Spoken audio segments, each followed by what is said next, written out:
here I am again. This is this is a bit of a run up for Trinity 4 because for 3 nights of this week I've had some of the most influential and exciting people in on Earth, certainly on our planet. And my guest this evening needs absolutely no introduction. You have been living on Mars if you don't know who the man is sitting next to me today.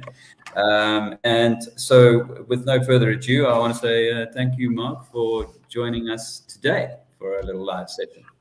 Thank you so much for having me, and it's nice to see you again, as always. Thank you. Well, you are why I like what I mean, it's been a strange journey because I joined Flat Earth in 2015, a little bit after you. But I think quite quickly in my Flat Earth journey, I came across your name and your work and so on, and it was obviously important to me in trying to kind of clarify that I wasn't losing my mind, thinking that the Earth is flat and stationary.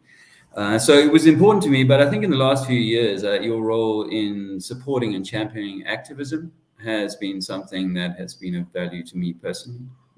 So I'm grateful for your continued effort. And people who are listening won't know that I've done a few events lately, and Mark has every time come and supported, given me a video, put something out to let people know. We did a Flat Earth event in South Africa. Mark was kind enough to support that. So I'm genuinely grateful for that. Happy to do it. I love. I mean, I'm sad that over the last couple of years we've done less because of the restrictions that were out there. Yeah. But I tell people, look, if you want to do a meetup, I will absolutely help you do it, because it's one thing. Most of our members are still in the closet. We have more and more coming out every day, but if you're brave enough to get, not just put yourself out there and say, oh yeah, by the way, this is what I believe, but I'd like to, do a gathering. It's like, oh yeah. I mean, because it's so tough just to get to that point that I'll give you, all the time I got. And if I can come, I will. I did a meetup in Indianapolis, up in Indiana, up here. And they flew me out for it. It's like, oh yeah, if anyone wants to fly me out for a meetup, I will absolutely be there. Sure. And so I took a red-eye flight, and it was a lot of fun. And which is why I'm such a big believer of like the conferences as well. The big one in South Carolina on the East Coast of the United States, which is coming up in a couple months. I haven't done one since Dallas. No, that's not true. I did do the first one when things started to lock down, but I skipped last year because I was worried about the airlines. But yeah. Big fan of meetups and activism. And activism is that? Yeah, go on. Oh, I want to mention there was a guy. He was a guest on my podcast. His name was Peter Jarvio. I'd never heard of the guy. You want to talk about anonymous weird activism? He goes to American campuses and spends the week there. Sets up the table and the boards, and he's out there, no megaphone. And he'll spend 8 hours a day and just hitting people, but you'd never know it because he doesn't make any online content about it. He doesn't record himself. So the only way is that if like a university student starts filming him and then posts it on their thing. Because I got emails. I'm going, sorry, man, I don't really know your work. Because I don't really publicize it much. I was like, no, you don't publicize it at all. But he's one of those people that loves doing it. And that's so it's good for you. Absolutely outstanding. Well, I watched that video of you talking to the guy, and I was so impressed, and I was like, this guy's putting us to shame here in the UK, turning up for 4 hours. In some ways, yes, but on the other side, it's a shame that he doesn't have, just set a freaking camera up, man, and film it. People would love to watch it. I mean, he's bulletproof in terms of, water off a duck's back. Type thing. My only thing I disagree, if he's listening to this, my only thing that I disagreed with him was he's one of the diehard Trump followers that said, that he's coming back, he'll return, and it's like, okay, that's great.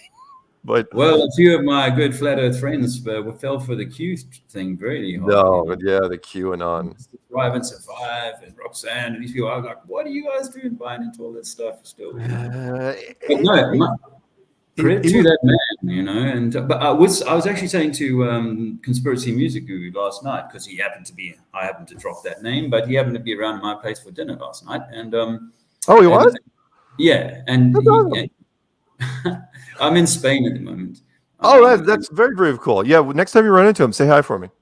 I certainly will. I'm going to see him in about a week. So, Because I put his music on pretty much every single activism thing I yeah, do now. That's just awesome. now that Awesome. he lets me do it, it's like, oh yeah, I'll throw it out there. So I have to randomize it. Anyway, go ahead. Well, he's got a new song. He's got a new song coming out very soon, and I'm hoping that I might get a little sneak preview of it at his place next week, and I'll film it and try and get a little bit of, get it out there a little early. But if he's okay with that, so we'll see. Nice. But I'll certainly tell him that you said hello, and Yeah. he's obviously grateful for all the support he's had. And I recently saw an Owen Benjamin video where he was going, "Man, this guy's a genius, man." So yeah, no, much. But we were saying he doesn't really like being in front of the camera, and I was saying the same thing. I think, yeah, it's crazy, yeah. But when I do activism face to face with someone without a camera in my hand, it's better than when I Really? do it with a camera. Yeah, Huh. yeah, because the camera changes things, and for me, and also for the person in that. And I genuinely, honestly can tell you that the most heartfelt interactions I've had have been without a camera. Once I bring the camera into play, it kind of changes things. So I've had amazing stuff on film, but the best stuff is in my head. I've never been able to film it. And that was just a fly. Sorry, I wasn't.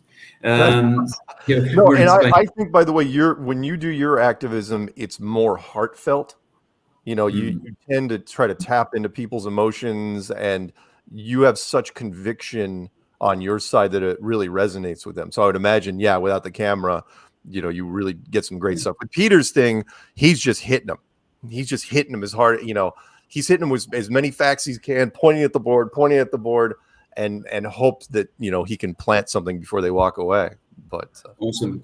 Well, I actually approached my daughter's university some years ago because they had a Flat Earth Society there, or a Flat Earth. I don't think they called it a society, but they had a Flat Earth group there. And I approached them and said, "Hey, would you like to have me come and have a chat?" And they said, "Yeah." And I said, "Here's the link to my YouTube channel." I never heard from them again. But I think Jason and Stan and I think Robin were planning to do a university tour in the month or two before the Global Eye tour kicked off. So before the pandemic kicked off in 2020. So they had planned on that, and for me, university campuses are a great place. So if other people are listening, going, "Yeah, man, maybe that's a place," and I'd hope to turn up myself there in the future as well. I've done a lot of university classes remotely. Where it's weird. I'll get a science, you've probably seen some of them, where a science class will contact me and say, "Oh yeah, if we put you on a screen at the far end of a table, will you talk to our class?" I was like, "Yeah, sure." I want my reaction usually, what I want to say is, to the teacher, it's like, if you're dumb enough to let me in that room, by all means. And he thinks that's like, oh yeah, he's going to come on and I'm going to come off as really, really uneducated, and that the class will pick up on that. It's the exact opposite. I can see the lights that turn on when I'm talking to him. It's like, that's awesome. I got questions. How do we contact you? It's everything from university students down to middle school. I've done 7th and 8th graders, which is like, wow. I never ever would have thought that a teacher would have allowed that in. That's fantastic, actually. And we were again talking to Alex Michael last night because he's finished his final book. He's got these children's books come out. You may have heard of them, which are all following the songs that he's done. I think there's 7 in the series. So we were talking about getting my little boy, who you once called the Flat Earth baby, I think, to read one of them at least. Oh, neat. I think that'll go down really well. Educating the children, and we've realized this with our 5-year-old, is that there's no information out there, so little information that you can get that isn't tainted with dinosaurs and globes and NASA, spacemen and whatnot. Yeah. So I'm really chuffed that he did that, and I'm going to see if I can get my own book going. Cool. That's great. I want to share a little personal Mark Sargent anecdote with you. Oh, God. But back in, like, I'm going to say about 2016, before I had Trinity 4, my channel was my own name. And I was in I didn't really want to put too much flat earth stuff out because I only set up a YouTube channel to promote my war book. And so that had military types and all those, and I knew already that they were shutting me out, because I was talking about flat earth. So I didn't really want to make a lot of noise on that channel, but I was using it for comments. And I went into a comment one time and I wrote that, I think in your channel, and I wrote that I've written a book before, and you very kindly said to me, "Oh, why don't you write a book on flat earth?" Both you and Patricia, actually. So that was my first encounter with you. Wow, and yeah, and what people won't know is that my next encounter with Mark, it was in Wales doing activism. Right. That was the next time and it was really nice to do activism side by side with Mark. He's really good at it. You're really good. Well, thank you. I mean, I do what I can. My street stuff. I am still naturally shy when it comes to some things, but I open up when people start hitting me with questions. Yeah. It's one thing I don't like. I could never do what you did in that. Was it Vice? What was that group or the Guardian where they open up? Was it the Guardian? Yeah. Yeah, where they open with that segment where you're just bellowing out at Speaker's Corner, which I still to this day I love. I know you probably don't love it as much, but at the top of your voice, I could never do top of your voice type activism because you'd have such a great voice for that, especially in a place like Speaker's Corner, where they're known over the decades for that sort of thing. And but when people wanted to say, "Hey, I've got a question about this and that," it's like, yeah. And then as I'm answering it, if more people start filling in around. And I'm now I'm not just talking to this guy. I'm talking to a group of people. I've got no problem with that. I love Q&A. Yeah, and you have a good presence about you, and you have a stature because you're about 6 and a bit foot, aren't you? So you it helps. That's why in Speaker's Corner they take a little an apple box, little boxes, a little bit of height above everybody else, and that I'm just shy of 6 foot. So I've always been saying, I've got to take a box. I've got to get up a little bit. So But you've got you've got something different than me. I mean, yeah, it helps to be 6'2", but you've got sort of that rugged, good look, that worn. You look at your face, and there's a lot of character in your face, and there's a certain. I'm not trying to blow smoke up your ass, but there's a certain wisdom to your face. When you're talking, and when I look at you, I never think it's like this guy has no idea what he's talking about, which is great. Thank you, and actually that's what I see. So people, I'm not trying to blow smoke on my own ass, but it is nice to have Mark Sargent pay me a compliment. I'll take that one. But when I started doing this, of course, it was new to me. It wasn't like I came at it from I already had a career as a public speaker or whatever. So I was just coming in out of the cold. So it's all been quite a surprise to me. But the other day in Cambridge, so this is what seems to happen to me, Mark. I get, and that was the big for me anyway. The speech that made my credential, if you like, was the one that the guys filmed in Oxford back on the first Global Eye tour, where I was being heckled and from two sides, and then in that heckling, so the energy rose. Well, I recognized this again when I was in Cambridge and a few other places on tour with the guys recently.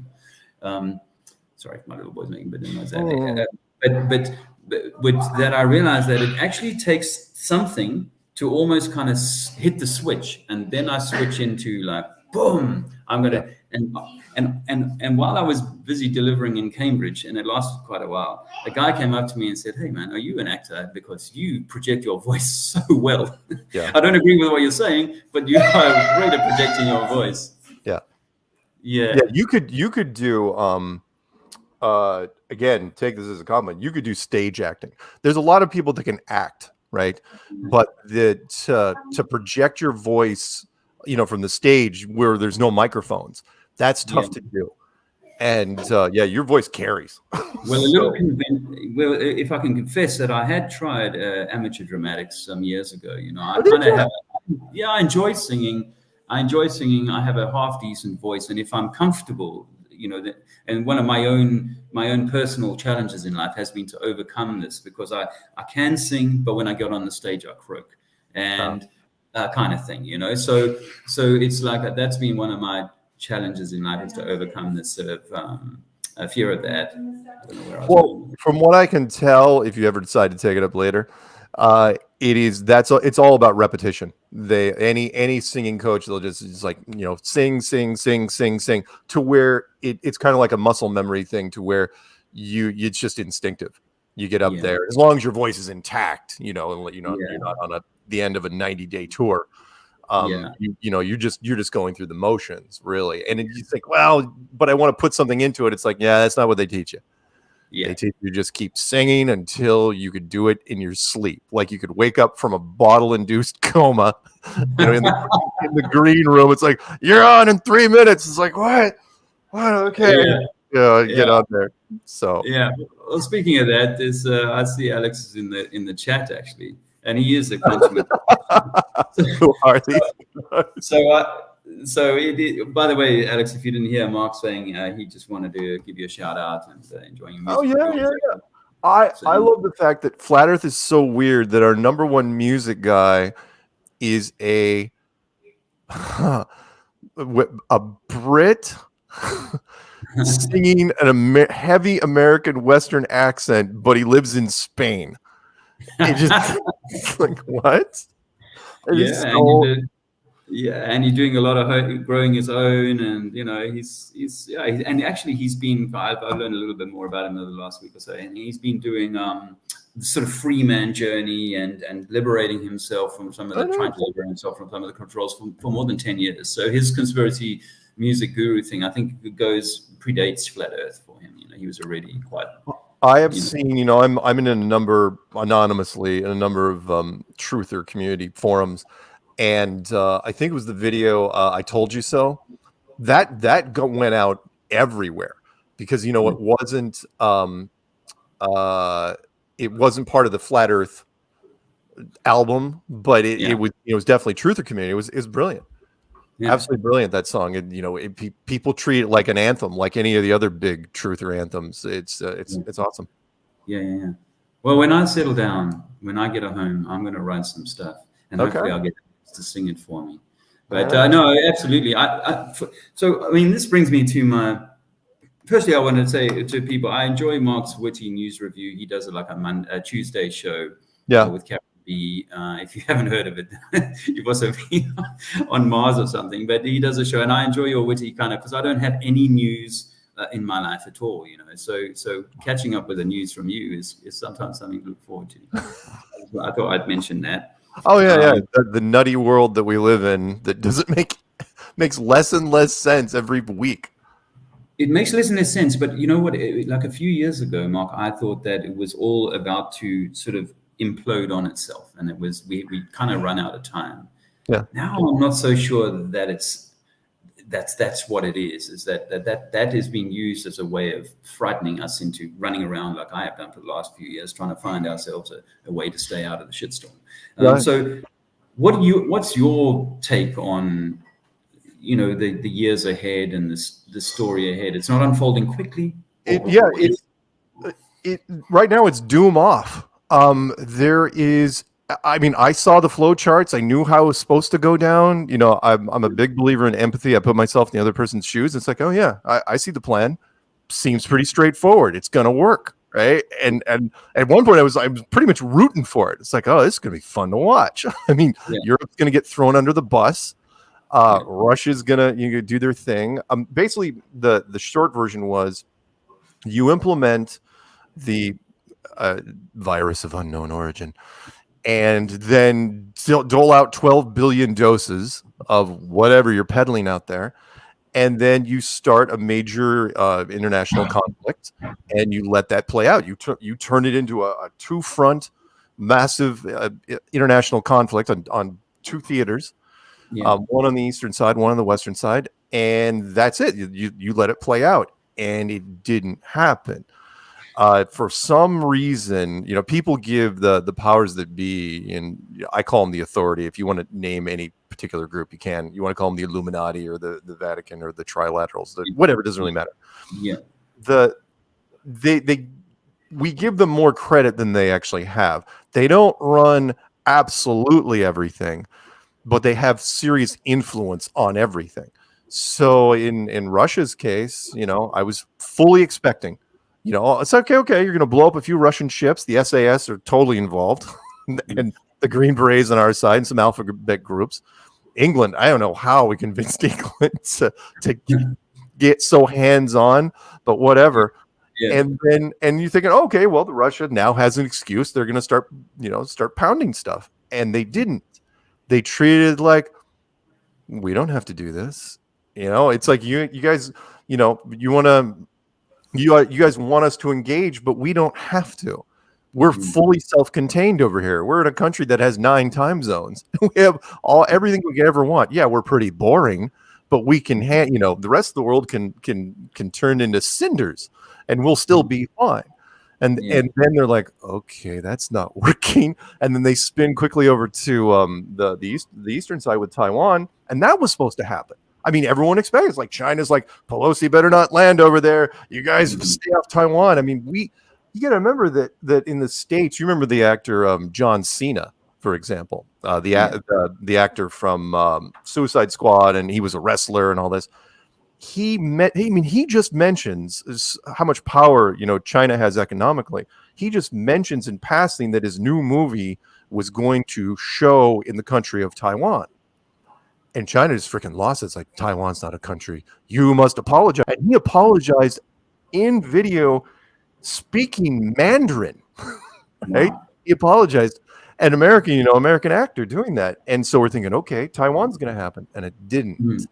So now, there's long story short, both conflict areas have completely fizzled out.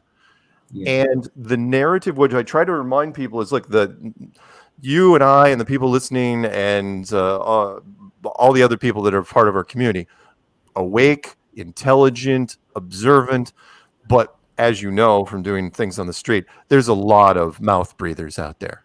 Right? People that are just walking around, zombies, NPCs, what do you want to call them? And because of that, the narrative has to be very, very simple. Otherwise, it doesn't work. Yeah. And the narrative is now fallen apart. Yeah, China could invade Taiwan tomorrow, for example. America's not going to care. You have to give a reason for the Americans to care. It's like, yeah, they invaded Taiwan. What's on TikTok? That's all they care about, right? TikTok, a whole other thing we should talk about. It's been helping Flat Earth. And then on the Russian side, it's like, yeah, Russia invaded Ukraine, and I don't know what the education system is like over in England or Spain, for example, but over here, 90% of Americans don't know where Ukraine is, or Taiwan. Oh yeah, they could look it up, but they don't know. And even if they looked it up, they forget it 2 seconds later. So. That's a uniquely American thing, by the way, just quickly, because when I traveled across the States in '88, I met people who'd never heard of South Africa. Yeah. Hey, man, this guy's from South America. No, it's South Africa. Hey, you from France? That accent of yours, you from France? I got asked that. America has got one of the unique things of being, it's like a whole world in one continent. So people on the East Coast would say, I've never been to the West Coast, man. Tell me what it's like. Because I traveled East Coast in that trip. Americans are blissfully ignorant about a lot of things. I mean, even our own history. Absolutely our own history. It's like, do you know why we have a state called New Mexico? It's because we took it from old Mexico. Hey, and stuff like that. Most of the Americans couldn't name all the states and capitals. Forget about capitals. They couldn't name all the states. Yeah. Not even close. Now, granted, there's 50 of them, and that is a lot. But there's most. You ask like a Gen Zer, they couldn't even name 25 of them. Right. Couldn't even do that. So anyway, what's happening right now is all that big hype that you were talking about. It's like, oh yeah, the world was gonna start collapsing, stopped, and now the narrative has fallen apart to where you're gonna have to rebuild the narrative because you got to give, it's got to hit them personally until something happens directly to, well, hell, you've heard me talk about it, that spontaneous explosion outside of the Air Force Base, in England, right? And the news said, oh, it was a fireworks depot. Really? Is that what it was? Is that why you moved all your fighter jets next to the civilian planes? Is that what happened?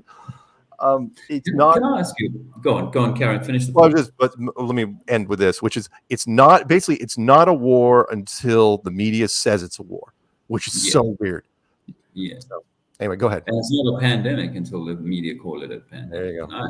I was very much trying to point out to people in South Africa last year that their total death rate was 5,000 higher than the year before on a number of 545,000. So it's an insignificant number. Oh, yeah. And then I try and say to people, hey, look, were you ever polled? Did the government ever ask you at what level of increased unusual death would we want to shut everything down? We were never asked that question. And if you pose that to people, and what does it matter? We don't. And so one of the things about the Ukraine story was it felt to me like they were looking to get it, because we were like goldfish, was to get it out of our minds, to get this whole thing of the pandemic out of our minds and give us something else to worry about, and to think about, and immediately not be going over. Because for me, we should be going over, gosh, so you did all of this to us. Let's account for that. Let's see whether that was the right action to be taking. I mean, you could ask that question in week 3, let alone year 2. But so that was the one thing. And then I wanted to ask your view on then, because I've heard you talk about the Ukraine thing, and I understand that, the never-ending series of hobgoblins is how the world is managed and how they keep us under control. But when I look at the world game, I see a game of risk and monopoly all into one. And when there's only one banker, there's only one controller of that game. And so when we were talking about secret societies and so on, does that not mean, for me anyway, that there's a table at which the Ukraine v. Russia thing is being agreed? All right, you guys are going to go tomorrow, and then we'll then in a month's time we'll go off to the other side. Do you think that? I'm kind of on the fence on that, because, again, if I was to write this story, right, if I was sitting at the Illuminati table, right, you'd want, you're absolutely right, which is the distraction of Ukraine came within 48 hours after the U.S. pulled the COVID mandates back. It's like, we seem to be winding down. Oh, look, there's a war happening. It's like, what's over there? And it worked. For a while, sure, but it gained almost, the problem was it gained almost no traction over here. There's nobody flying freaking blue and yellow flags over here. They're just There's a blue and yellow flag over the road in Spain. Really? Right over the road. Yeah, I could take my camera and show you the people over the road. Okay, but that's English. But they're English. Oh, good. They got the BBC. Of course they are, because England is way more vested in this than other people. I'm really surprised at that. I mean, they're really into it, and it's like, okay, that's fine. But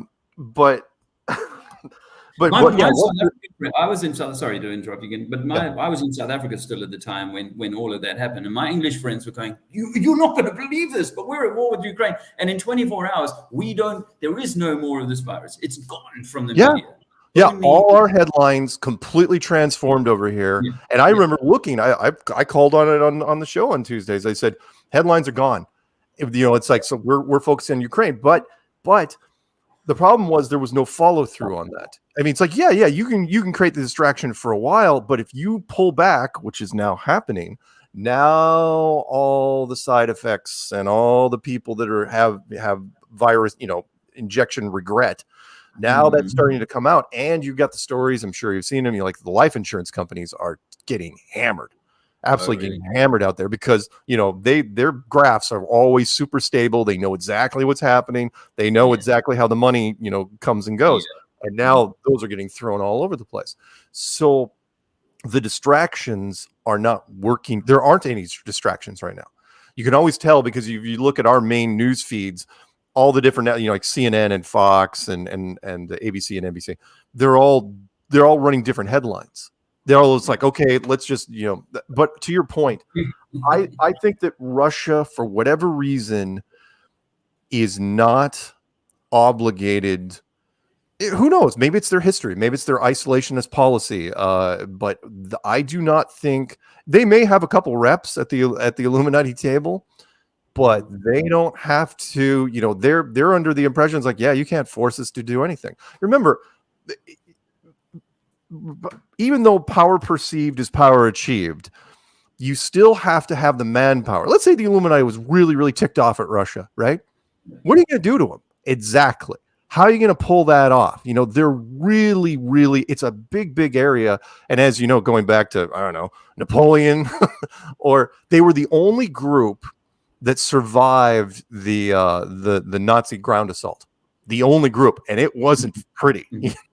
They burned, Nazi Germany just wiped out huge swaths of Russia, but Russia survived it. Yeah. So I don't think Russia is necessarily obligated the way that other countries are at the Illuminati table, maybe they don't even have a seat at all. Well, I don't. Yes, at the highest level, you're absolutely right that there is an overarching game, but something went wrong. Yeah. Somebody changed their mind. I don't know what it was. I really like that way of looking at it. But I have this sense that, like, when America won World War II, or the Europe, the Allies won the World War II. For me, that could have all been a stage. We're going to go as far as this, and then we're not going to go any further. And my personal experience of that is, I'm going to plug my book quickly. Not that I'm trying to sell it, but Mark Sargent has a copy of my book. I hear it somewhere around here. Yeah. I'm sure it's on your coffee table. And and Prince Harry has a copy of my book, by the way. Really, I did not know that. Yeah. I was back in 2015, before I started talking too much about flat Earth, I was becoming quite well known in the military veteran circles because of my book and because of the battles we were in. No shit, I was getting. Yeah, the most prominent unit in South Africa invited me in 2015 to be their guest speaker at a black tie event. I won't go too far into that story, but what happened after I published my book was a guy came to me and said, your battles were being observed and sort of monitored or agreed by the Americans, Russians, Cubans, Angolans, South Africans, in a hotel room in Luanda. So when you guys went to battle, the place that you would have your battle would have already been agreed, and there would be this is where we're going to meet. So so it took me about a year to really stew on that. And then in that year, I'd also started uncovering 9/11 and all these other things. So I started to think, shit, is this really possible? Because we knew the CIA was on the ground. There was no doubt for us soldiers, because we would see the American Stinger missiles on the troops' arms. Friends of mine have spoken to these guys on the ground. A pilot friend of mine, he said I couldn't land my plane while the CIA plane was on the ground in theater. I went to the British Tank Museum and spoke to the curator there and asked him to get a photo of me sitting on a Russian tank, similar to the type that we were fighting against. And in my conversation with him, he said, yeah, we were watching your battles back in 88, but 87, because we were very interested in how the mechanized warfare was being unfolded and blah, blah, blah, blah, blah. So it struck me that if my tiny little insignificant Cold War battles down in Angola were being stage managed at some high level. And by the way, Mark, what happens to me on the 3rd of October, which is why I sent my book on this 3rd of October battle, where we destroy a brigade called the 47th Brigade. It's a matter of military fact. And we rolled over this 2,000 man unit, 3 squadrons of tanks. My unit was much, much smaller. And we pummeled them to non-existence. And then for 5 days, we were told to sit still and do nothing. And all of us guys, we were 6 weeks into battle action at that point. And all we wanted to do was push on and go, we're ready. We've already taken losses in the weeks before. We've had, encounters with these units. But on this day, we smash them up, and we hear that they're starting to take the other 3 brigades that are in theater. They're starting to move them out of theater. And we're like, Chase, let's go. 5 days they made us sit. And on the 5th day, my squadron, which is 12 vehicles, 36 guys, we get delegated to go off on a separate little side mission. Yeah. and we have to leave at 3 a.m, and we get lost, and we're still moving at about 7:30, and which is very late in the day for us to move in Angola, because the Russian planes had superiority and we were being bombed. Well, at 8 o'clock, these two Russian MiGs, we'd taken shelter under a tree, or in a forest. There was no way we were visible. And 15 minutes later, two MiGs fly directly over our heads, so close that we could see the pilots' mouths moving as they flew past us. They flew back around. We couldn't hear them. This is how it works with these jets. It's such low. You can't actually hear them. And then the next moment, they're dropping 500-kilogram bombs on us. And that was on the 8th of October, one of the most significant days of my life. But I think that my squadron was punished because what we'd done was we'd embarrassed the Cubans and the Russians. And it's a little bit like if you and I were sort of mob bosses of two neighborhoods. We okay, our boys need to kind of meet up every now and again, and there's going to be a certain amount of rubbing, but we're not going to go too far. We're going to agree that there's rules, and if you step over those rules, we've seen it in mafia movies. If you step over those rules, you're going to have to pay a price. And I truly believe, I won't go too much into this conspiracy theory of mine, but I truly believe that's what happened there, and that when certain events happen where they're like, wow, we couldn't get through there or whatever, for me, it was like we stopped on purpose. Same with the South African Army. About 10 years before I was there, they went up to Luanda. They were the armored corps that I was part of. The soldiers used to talk about, we were on the gates of Luanda, the capital of the city, and then we were told to stand away. And it's like, that was an intentional thing, because they traveled 700-800 miles through the country, and they'd beaten their way through there, and they were at the capital, and they're like, okay, now what? Well, we'll turn around because we've achieved the political objective. We're actually not intending to take a new country and so on. We're just creating a story, and you're absolutely right. That it's not a conspiracy. It happens in the military all the time. There's been some movies that have touched on it. One of the ones that comes to mind was a Vietnam one, a movie called Hamburger Hill, if I'm not mistaken, where they kept trying to take this stupid hill, and it seemed to be just this focal point, but it's like there's no geographical significance at all. Why are you keep hitting this hill and then waiting? It's what you said. That's the giveaway most of the time, which is the momentum's with you. You've got everything you need to keep going, and then you're told to hold, or you're told to pull back. And it's like, the soldiers immediately, instinctively, it's like, what? Why? We're here. Let's do this. Let's do this right now. I mean, let's go even so far. Oh, good Lord! There's how many examples. The movie Patton, or one of his books, one of Patton's books, which is not a big secret that after World War II. Patton's momentum was absolutely there. And he's like, you know what? Let's go into Russia right now and finish this. Let's just do it. It's like, what are you talking about? They're our allies. Doesn't matter. We can, they're going to we'll have to deal with them later. Eventually, let's just end this now. And they wouldn't do it. Wouldn't even consider it. You're absolutely right. Micro and macro, it happens all the time. Hell, let's use two quick examples. The spy game happens in the spy world all the time, where some spy goes out of bounds, he does something he shouldn't, and he is either taken care of, or there's a trade that's made, kind of like the mob bosses thing. It's like, we know our guy did, we're going to throw him to the wolves. We'll compensate you for that. When it came to World War II, I think, because there's only so much control you have, I think Nazi Germany, and there's a bunch of books that are on this, got out of hand. Meaning they got the momentum and they didn't stop, and they were rolling to the point where it took the Pearl Harbor thing. America had to get involved because of we were running. Everyone was running out on your side of ways to try to stop these guys, and the punishment in the end was Germany was all but obliterated because it's like people the stories of after they surrendered, they still kept hitting them. And it's like, oh no, we're going to starve you out. We're going to, you guys are going to be paying compensation forever.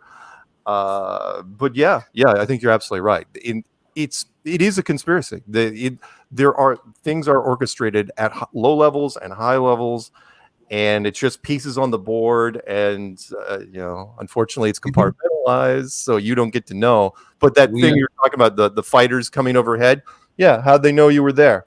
right? You know, oh hell, We blamed ourselves for years, by the way. We blamed ourselves. We were like, wow, we were traveling too late. We must have left some dust in there because it's very, very sandy there. We must have made a mistake. But now I'm like, no, no, no. I'll give you one more.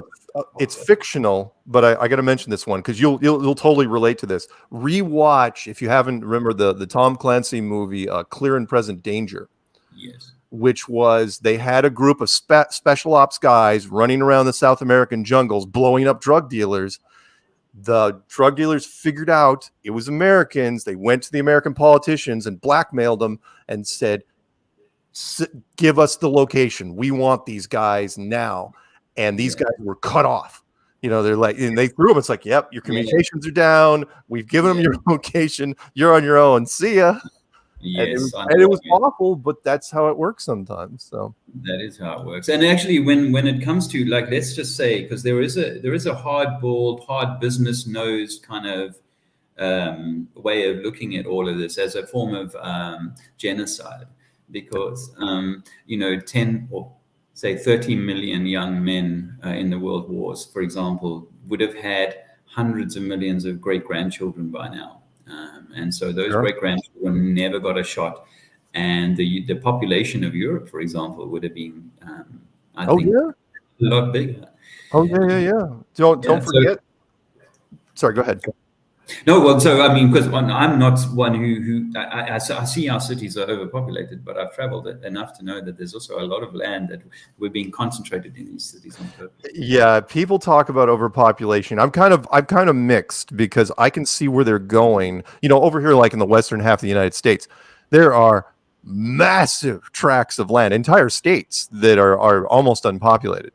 It's not from what I can tell, the world order, it wasn't the question of the sheer numbers. You could put 25, 30 billion people on this world. No problem. It's the rate of which they were growing that they weren't happy with. You know, the whole Georgia, by the way, the Georgia Guidestones, you want to think of how the narrative is gone. Georgia Guidestones are gone, blown away. And then the rubble was removed. It's like, okay, so what story are we going with now? Because that's what people were focusing on that for a long time. You're not even rebuilding them. So, was it lightning? Was it a missile? You know, who blew it up? But I got to mention, you're talking about the people that died in Europe. Because people will come to me, over here in America, wave the flag, go team. We took World War II. It's like, yeah, fine. We lost, I think, 400,000 men in World War II and almost no civilians. That's the big key. Civilian deaths are almost non-existent, except for like Hawaii from Pearl Harbor. Right. But Russia, and they say, who won World War II? I go, Russia did, or the Soviet Union did. I go, they can't even count how many people they lost. It's somewhere between 22 and 27 million, and a lot of civilians along those lines. They did for every American soldier that died, they lost 50. And so, when it comes to the genocide, I still believe that they're trying for, again, what we've heard about for years, the Great Reset, right? Mm-hmm. But the Great Reset is on hold right now. And I'm going to talk about this next week, which is, you think you're going to pull off a Great Reset with side effects and inflation? That's what that's not going to do it. And I know, you're going to hear it. It's going to happen in the UK and I don't know what's happening in Spain. The whole, everyone's going to freeze in the winter, right?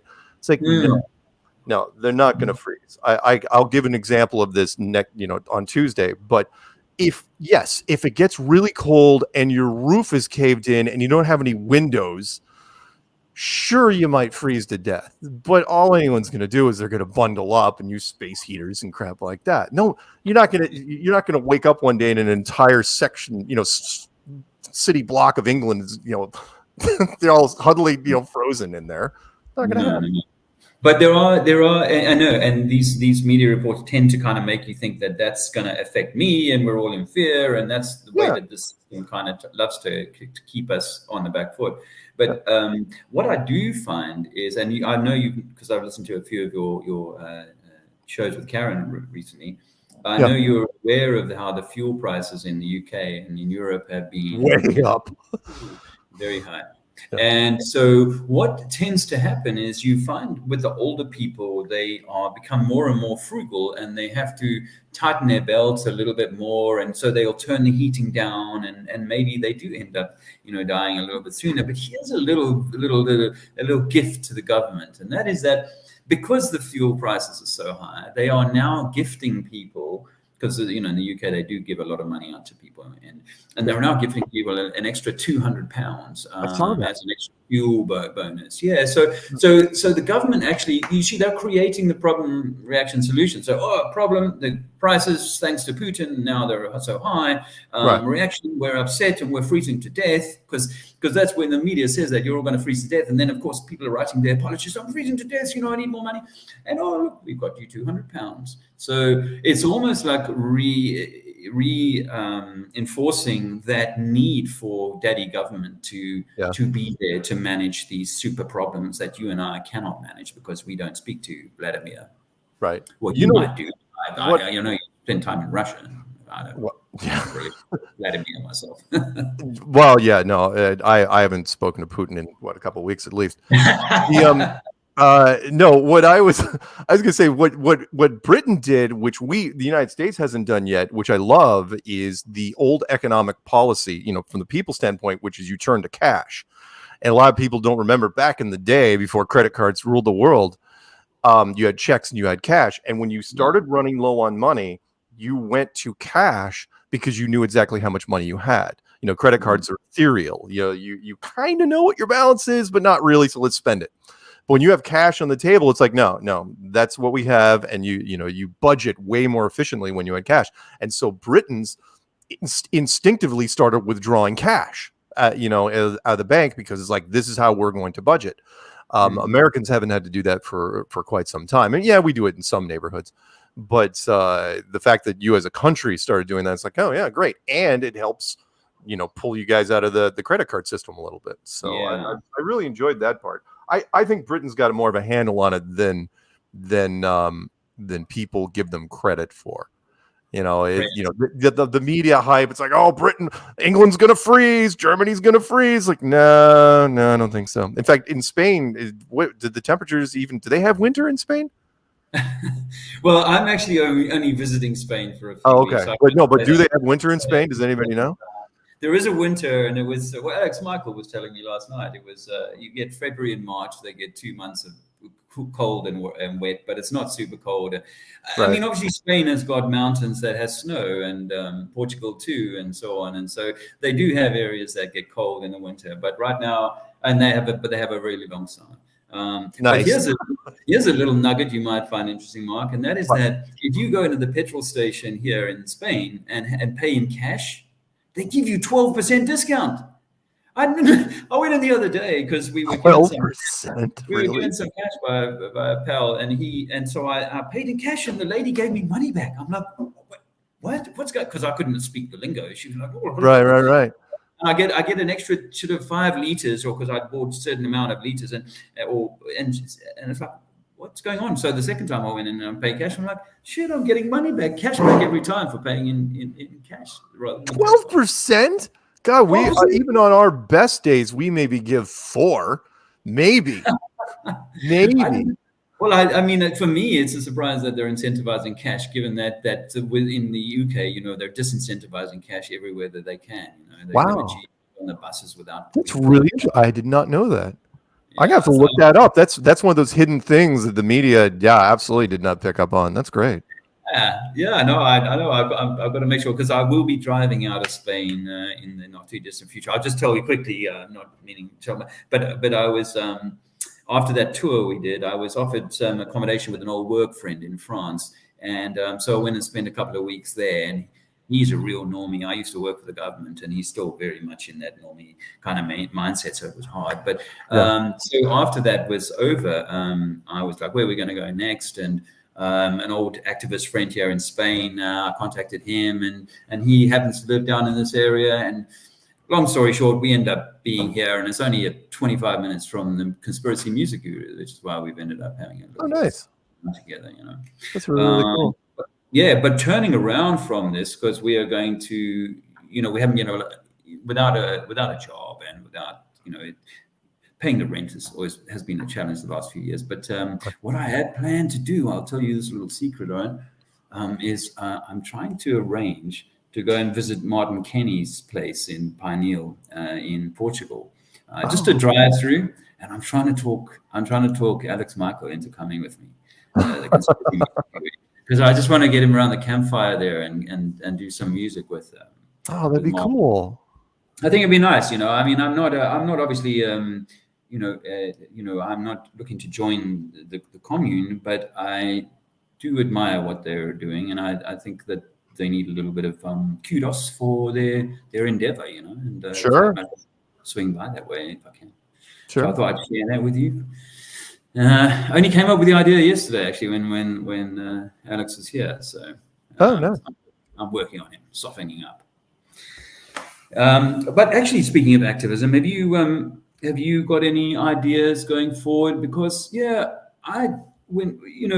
obviously had the 2-year kind of interruption in what we were doing, and I know you were flying high, and I've heard you say a few times how that sort of harpooned a lot of things that were going on for you. Oh yeah, yeah.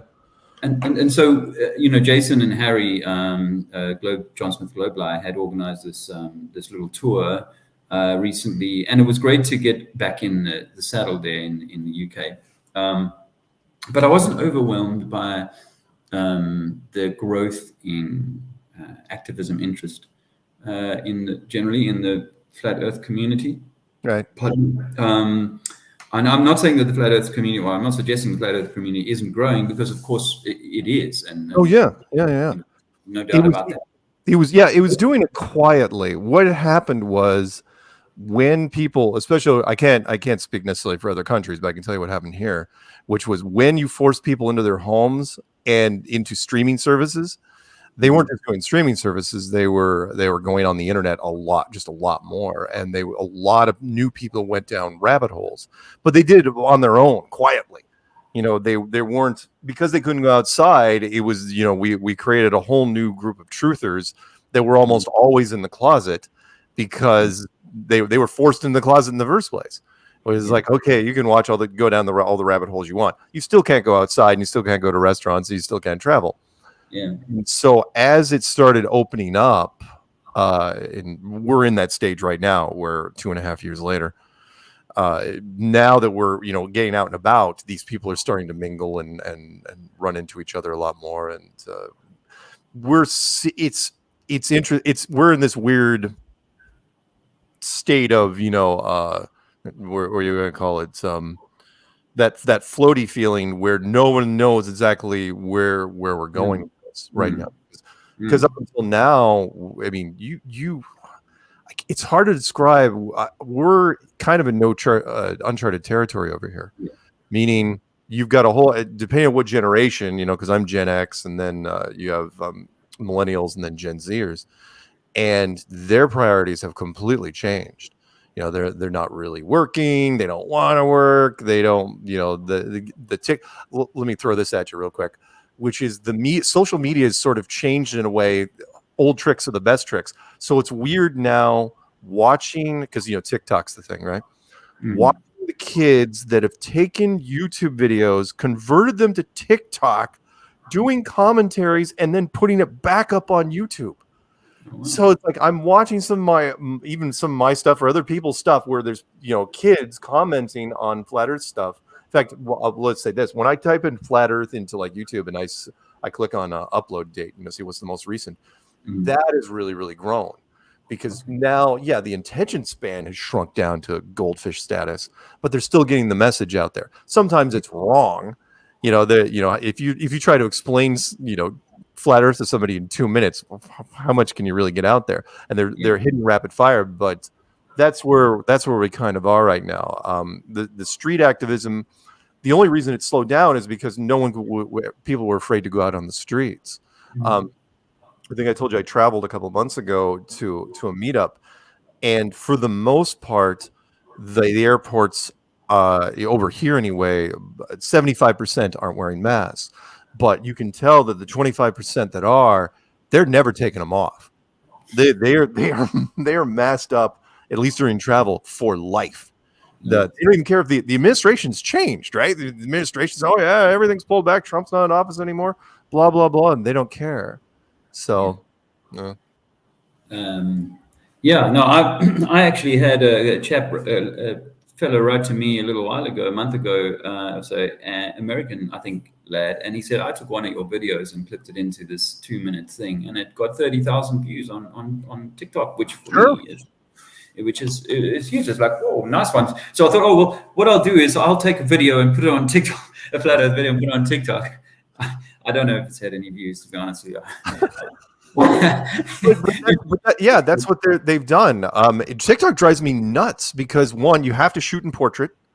You know, it's default portrait, you know, because it's on your phone, and it's really, really short.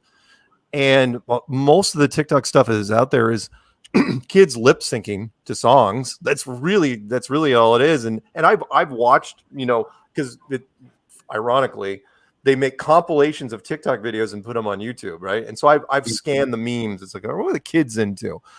And there are a bunch of flat Earth things that are coming out, which is wonderful.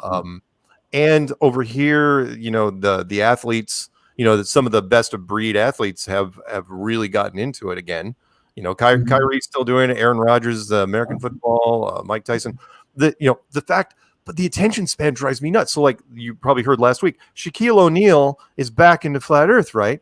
We say they're back into flat Earth, but the media's treating it like it's brand new. It's like that was like 4 years ago, and you guys, but because the turnover rate is so high in media, in terms of staffing, there are kids like, do you know Shaq's into flat Earth? It's like, oh god, yeah, we know he's into flat Earth, but the sponsors aren't dropping him this time around.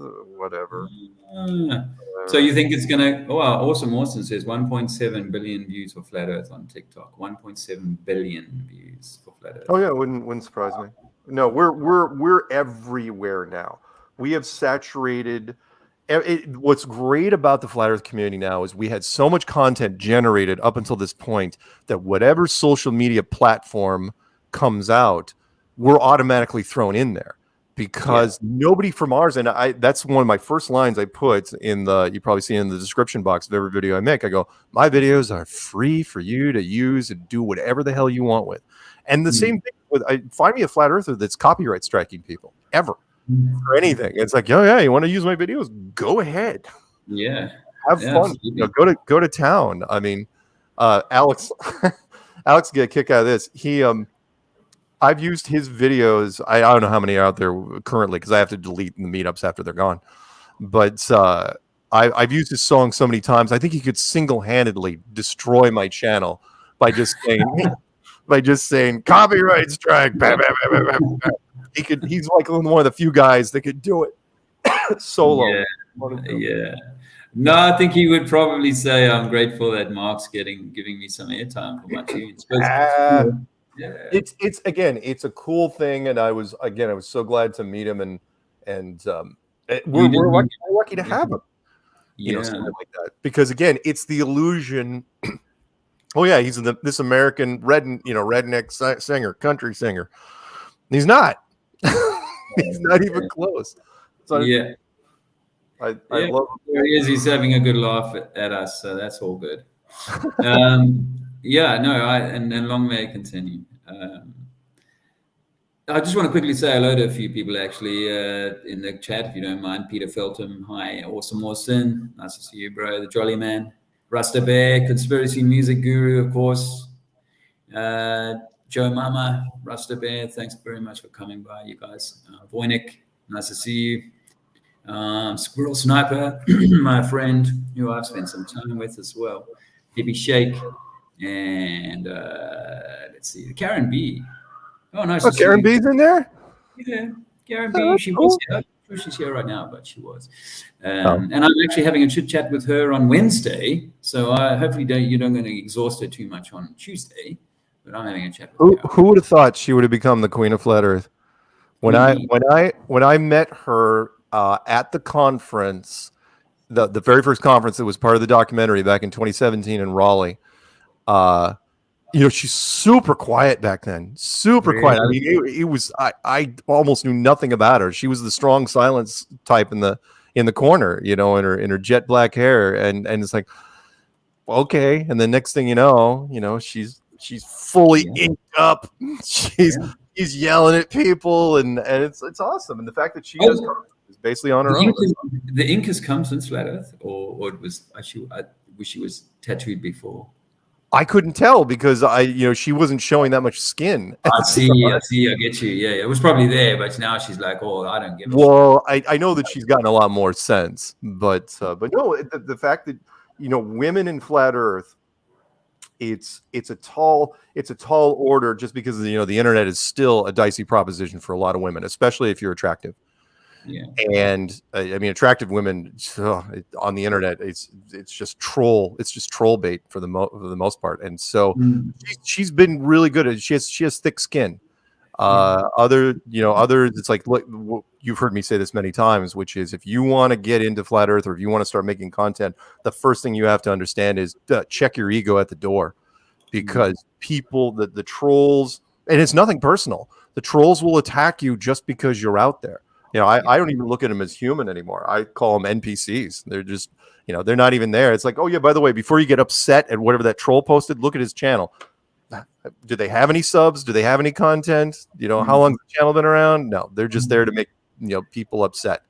So it's part of the journey. And sorry, Karen's done really well at that. So Karen's done really well. She says what? What's her quote? I eat trolls' souls. It's like, okay. Cool. No, and you've got to put them in their right place, because we need to be at the armor of God. That's the armor of God. Yeah, and for the most part, that we've done very well against the trolls, because there's what I try to remind them every time is like, look, you want to troll me, I say, be a better troll. Make a video that's actually anti-flat Earth, and I mean that when I say that. As much as people hate like Professor Dave and Simon Dan and guys like that, it's like, no, we should have 1,000 more of those guys out there, because the more high-level trolls, even if they buy subs, the more engaged other people will be. It's like, oh, I should hate flat Earth because these guys said so. It's like, yeah, great, go ahead and try. We'll still, and not only that, and not only that, because they hate flat Earth so much, they will talk about it loudly in the bar tonight, in the pub. And so what these guys are doing is fueling that anti-flat Earth, if you like, movement.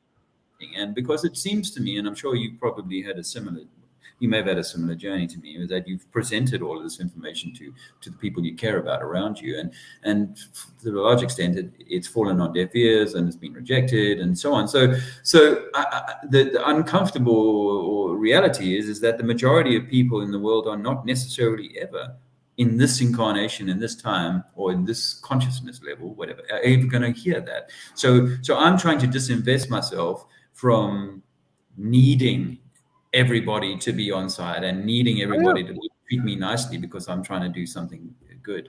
Producers will tell you, and I will say this, I learned a lot from the field producers over the years, which is they say it does not matter, absolutely does not matter whether your audience loves or hates the topic, as long as they're talking about it. And because the worst thing ever would be if they're ambiguous. It's like, yeah, whatever, and then they move on to whatever the next thing.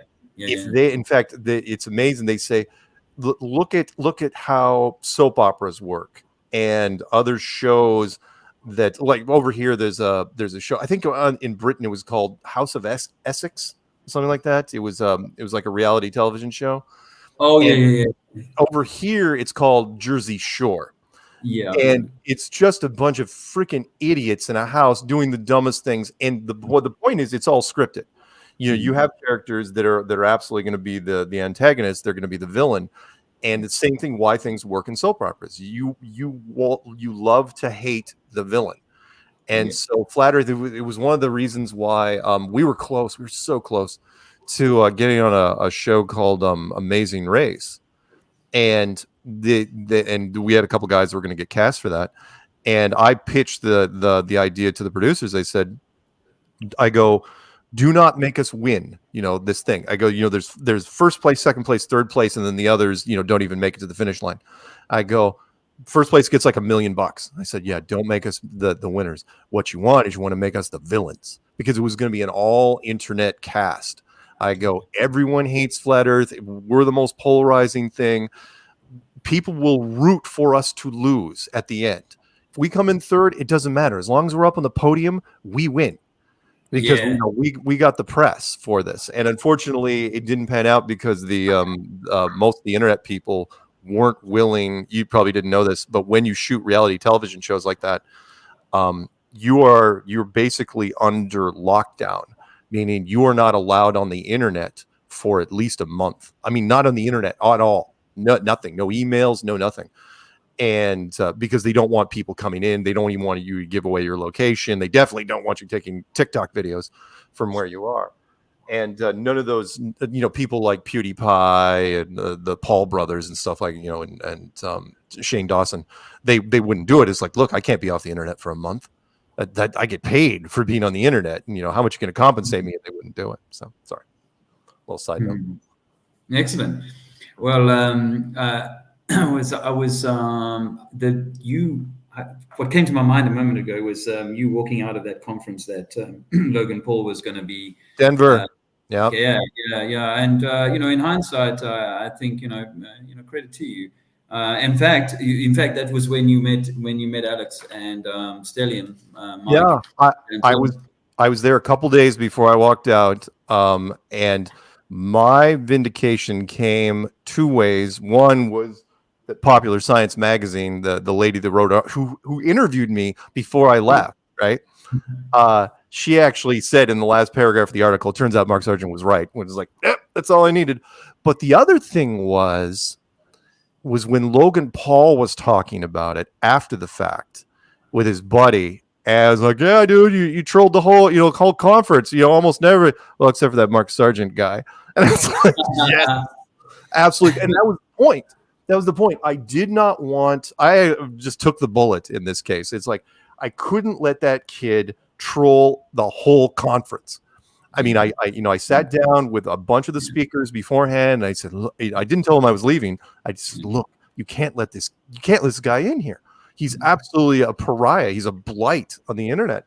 And it was because they didn't know who he was. That's the only reason it didn't resonate. They said, sorry, we appreciate your enthusiasm, but we don't even know who this guy is. And it's like, oh. So when I left, it was a statement more than anything. I was so glad I left, because he trolled I wish he would have made his little, the documentary of all documentaries. It was only like an hour long. It was basically just a troll video. I wish he would have released it like immediately, but he waited 3 months. So I was in limbo for 3 months waiting to be validated. And meanwhile, people was like, oh, you pussed out. You shouldn't have left. It's like you abandoned people. Patricia was so angry because I didn't tell anybody. I just freaking walked. Well, I couldn't, because how that the Flat Earth community is so strong that it would have turned into a big intervention. They would have taken my keys. They would have like barricaded my hotel room. It's like, you're not going anywhere. I get on stage, dance, monkey. And it's like, all right. They didn't understand what you could see, but no, the Paul brothers learned how to, again, they learned the polarizing aspect of the internet, which was even if they hate you, you're still going to get views. We'll push it as far as we can, and even then too far, but they do not care.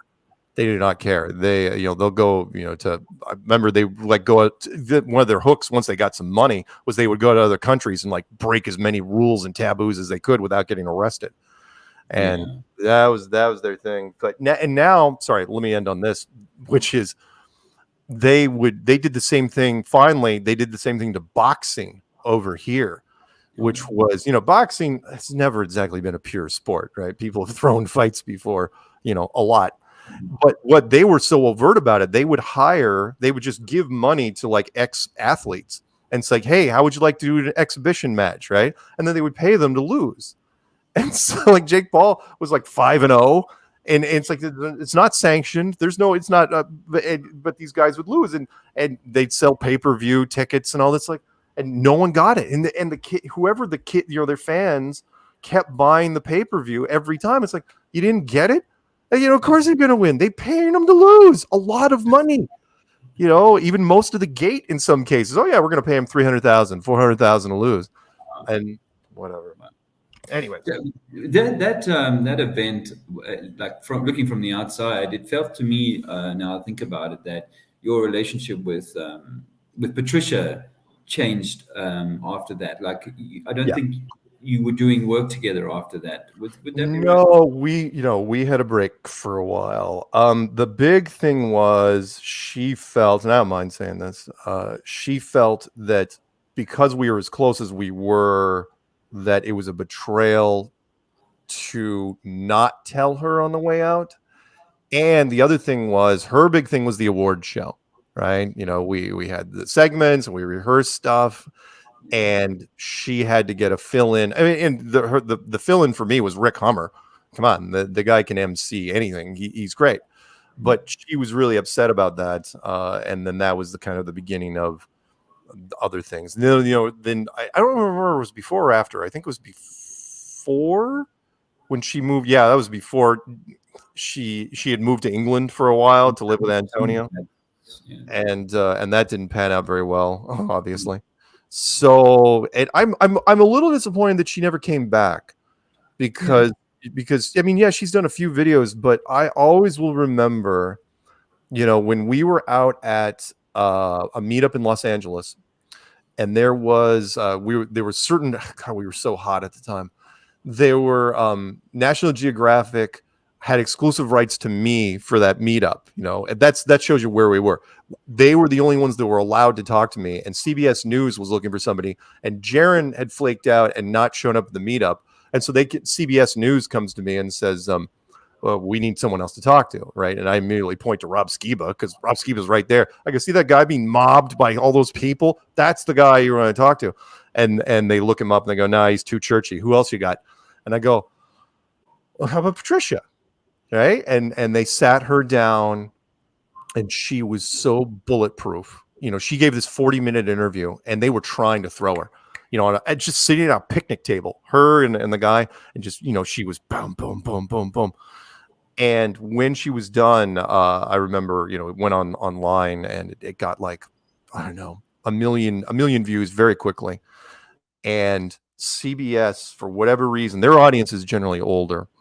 Some of the CBS, some older audience members wrote in and said, yeah, we don't even think you should address this topic, and they pulled it down. I still have it on my channel, but it was awesome. It was one of her finest moments ever.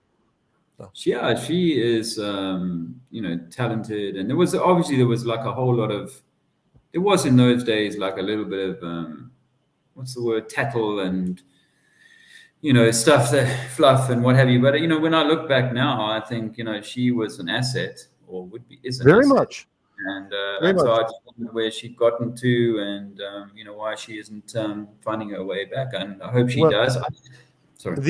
I hope she does too. In the end, though, it was the thin skin that got to her, and you probably heard this a bunch of times, which is, I told her right off the bat when I started learning that she was reading all the comments, all of them, and not only that, but sanitizing them, to where she would only, if she saw a negative comment in any video, she would wipe it out. And I said, yeah, that was true. What Karen's saying there, because she was so camera ready. Sorry, side note, there was a screen test that she and I did for a group up in San Francisco remotely, and the connection was horrible, just horrible. It was really spotty. And I remember talking to she did hers first, and I did mine later. And the guy was talking to me about connection issues, and I go, so you're gonna redo Patricia's? And he paused. He goes, "What are you kidding?" he goes, even with horrible connection issues, she is meant to be on camera. Absolutely meant to be on camera. And I think why people in flat earth, certainly like me, coming in from the cold and being distrustful of so much, right? It's like, wow, this is such a polished performance, so you do ask yourself the question, am I being oh yeah, presented with someone who's almost like a honey trap? She's she's an attractive woman, really well presented, great background there, and all that. Yeah, and one of the weirdest backstories ever. And as much as I tried to defend her, there were certain things I'm going, yeah. If I was the CIA writing a backstory, I would never use whatever the hell she had, because it was terrible. Absolutely terrible. I mean, a girl that went into basically, I don't think she ever did homework. One of those kids, and you've heard those cliche stories where a woman, a pretty girl would have the nerds carry their books, home for school. You carry my books home? She was that girl, right? And she never went to university. I'm going, no, those girls, when they go to university, they become like the professor's assistants, right? And they never have to do anything. It's like they walk freaking, they've got campus, if they don't destroy the marriage of the professor. And she was, she went from high school straight into radio, and it was like, what? It's like, why? She's not built for radio. I mean, yeah, she can speak, of course, no question. But there isn't a producer out there that wouldn't walk into, that studio and look at her and be like, yeah, you got to be at least the weather girl at the local station. We're she was meant to be on camera. Never ever happened. In fact, she mentioned, it's like, oh yeah, I was never even solicited to do it. I'm going, that makes no sense whatsoever. Your story is terrible. It's absolutely terrible. So anyway. Well, I wish her well wherever she is. And we've also lost a few people who've been really influential in the movement, Rob being one of them. Lost Rob, lost Mike Helmick. I'm thinking of content creators. Mike Helmick, I've still got videos of his on my channel. Antonio, and our Canadian friend Mac. Mac. That was a weird one because I'm still trying to figure out that one. I almost think, and I don't want to be dark and sinister here, I almost think, because remember, he was Canadian, and I think he was giving them enough trouble. And we were in that sort of that weird pandemic-y part where it's almost like, if there was a list of people to go after in Canada. Now, in America, he wouldn't even have made the top 100 of people. It's like, yeah, maybe we can do without him. But up in Canada, he'd definitely be in the top 20. And, died suddenly in his bathroom, and I'm pretty sure he didn't get the shot. So anyway, but we lose a few. We weren't completely bulletproof. Yeah, no, we weren't. And their work still lives on, which is great. Their work lives on, and I do like to, remember them because they all did something. They all added their bit, and I mean, Rob's alone, his body of work is huge, and his main website, testingtheglobe.com. As long as that thing's still up, I will still point people in that direction. Yeah. Well, I actually had I was in the early days for me in Flat Earth, I was convicted by the Bible because as a child I'd seen Flat Earth in the Bible. So I used to tease the preachers and say, your books are out of date, that you guys still, what God didn't know that we live on a globe. I used to joke. So I was very interested in the Bible again when I first came to Flat Earth because of that connection and Genesis and so on. So I listened to a lot of Rob and also Zen Garcia. Really to get my stuff, and I learned an awful lot from those guys. So much thanks to them. Yeah. But this is one of the things I wanted to ask you a little bit about, Mark, if you don't mind, was to do with religion.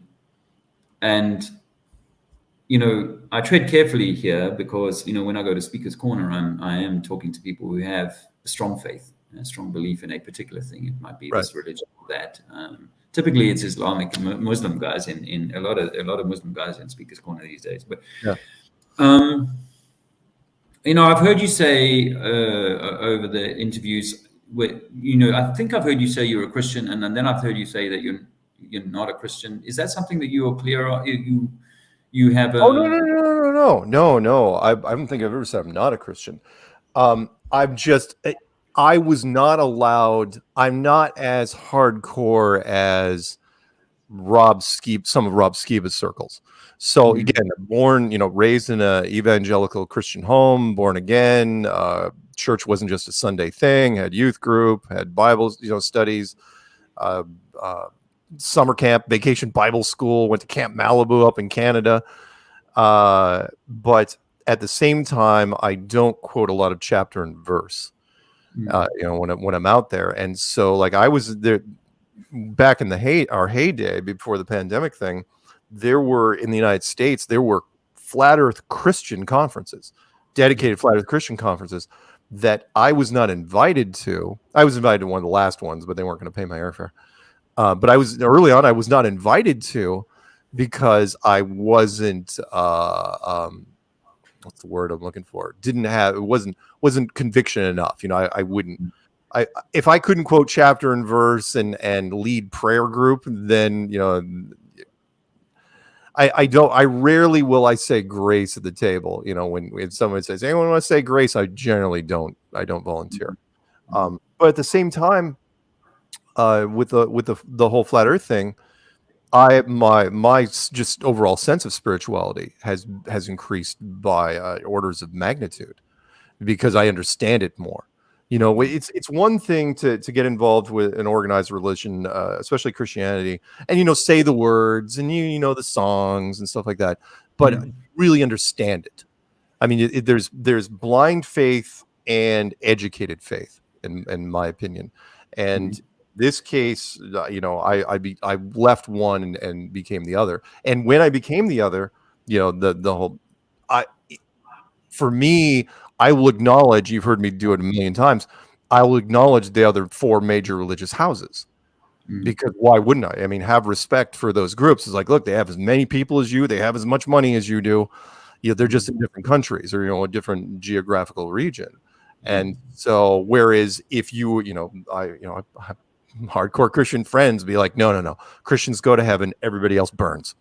It's like, all right, I get it, you know, but and I try to remind them. I go, yeah, you realize there are other people that say the exact same thing about you, to the letter, and from a different faith or from within your own faith. And they're like, don't care. And I go, and it again, I there's only so much I'm going to argue with them, but at the same time, in the end, I say, look, it's kind of like a horse race, right? In a way, you're putting all your chips on, you know, on a bet, but in the end, I'm not trying to be glib when I say this, the first god that shows up wins. Okay? So you better hope it's the one you picked, because if it's not, you're gonna have a really bad day. Yeah, exactly. Well, I mean, this is part of my difficulty is that then, you know, who do you pick? Because you generally pick the one that was given to you by your cultural soup, your family, your environment. Right. So so go on. Let me throw in this one more thing, and I don't want to necessarily give more credit to the Masons, even though I've got a 32nd degree Mason hat sitting over here, which I'm going to raffle at the show. Which is the Masons had an interesting concept, which was they don't care. This is not secret information.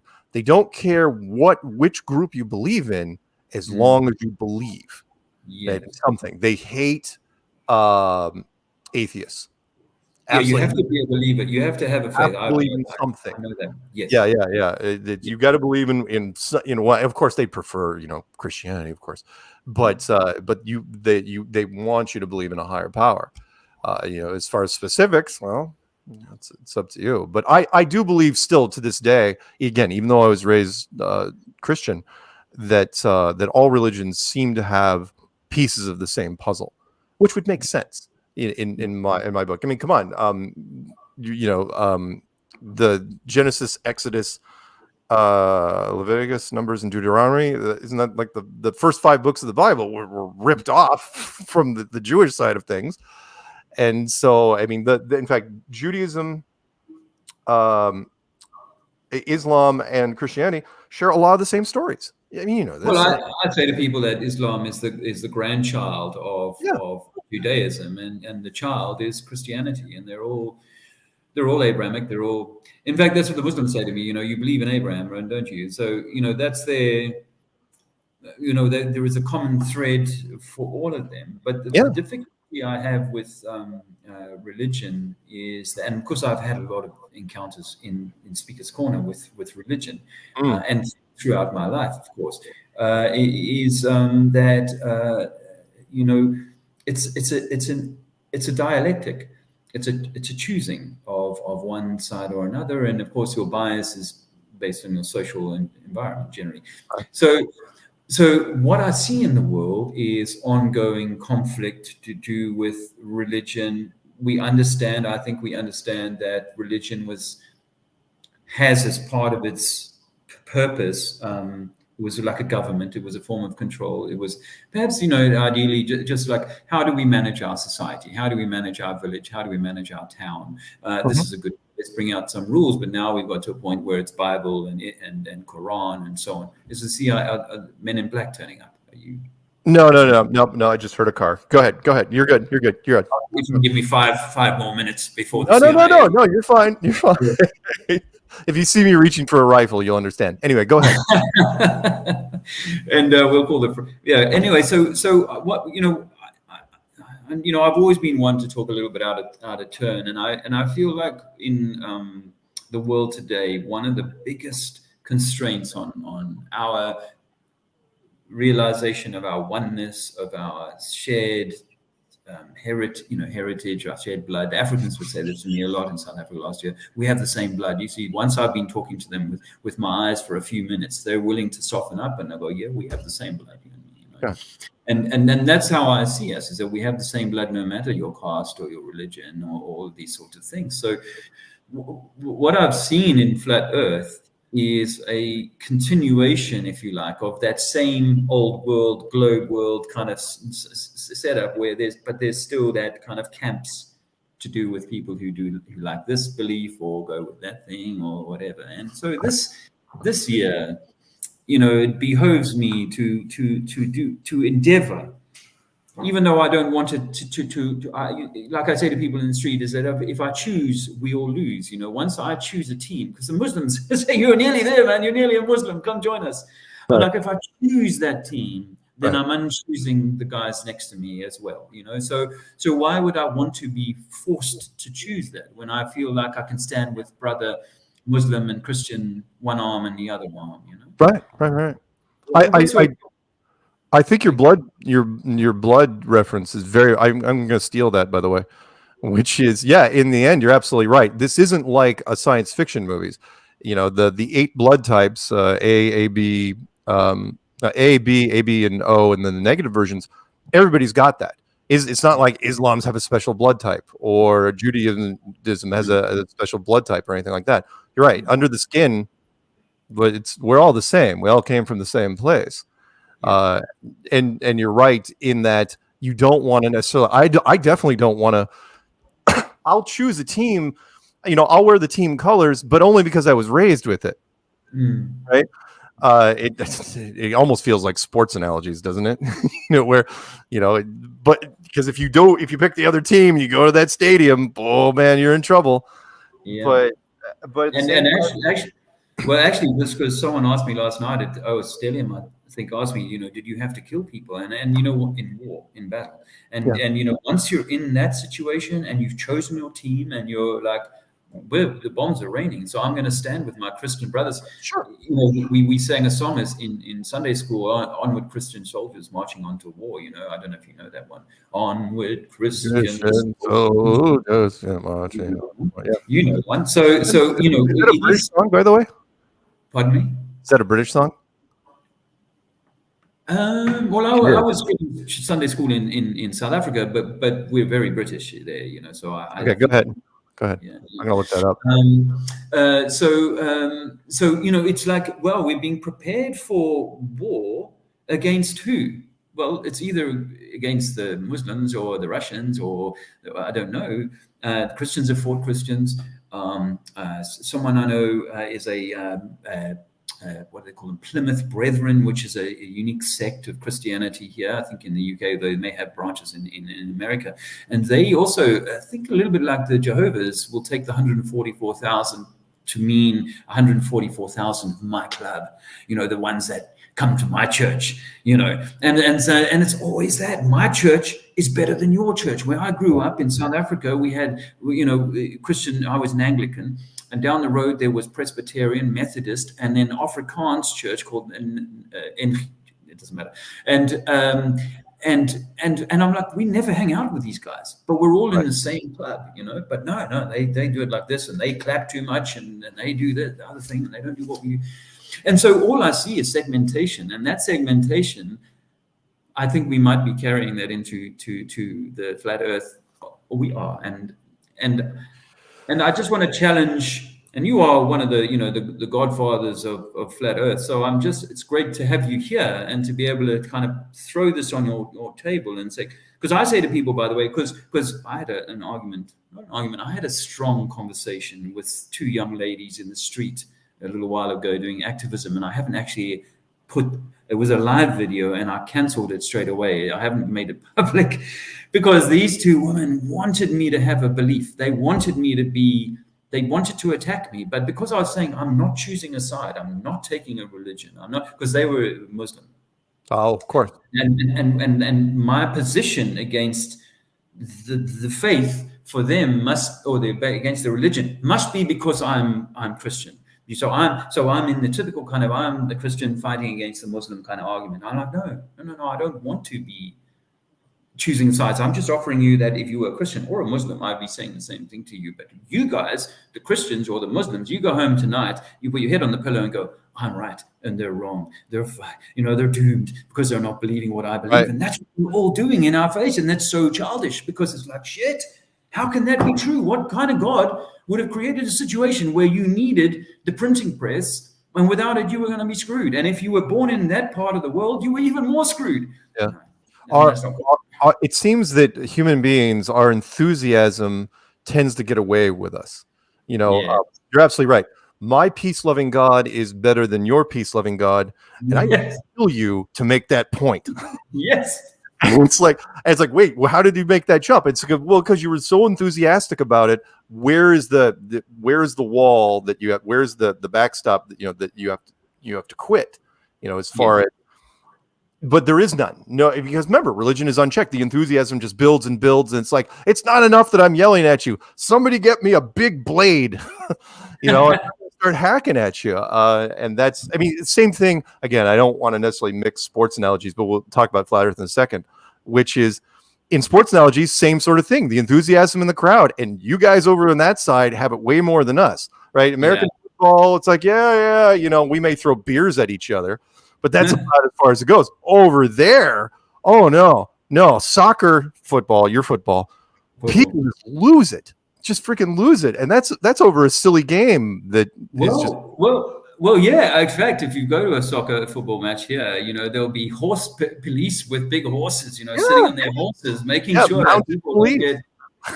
Absolutely, and you're right. In some ways, there is a lot of division inside of flat Earth, but we're lucky in that. In the end, and again, we have seen this in the conferences and the meetups. I don't know how many meetups I've been to or conferences, and that is the ill will. I've never seen anyone in the lobby, granted, and this is even after a whole bunch of drinks. I've never seen anyone in the lobby come to blows over, dome or no dome, or, the toroidal field versus not, or how deep anything is, or how far anything is. Because they're like, all right, I see what you're saying, but it never. I've never seen it get that far. Now, great, but yes, you're absolutely right. There is, of course, there's division out there, which is why I love the Scottish Highlands reference, which is the Scottish Highlands, they'll hack at each other all day until the English show up on the field, and then it's like, oh no, we got a job to do. Right, and then everyone's like, "Okay, shake hands and let's go after the English."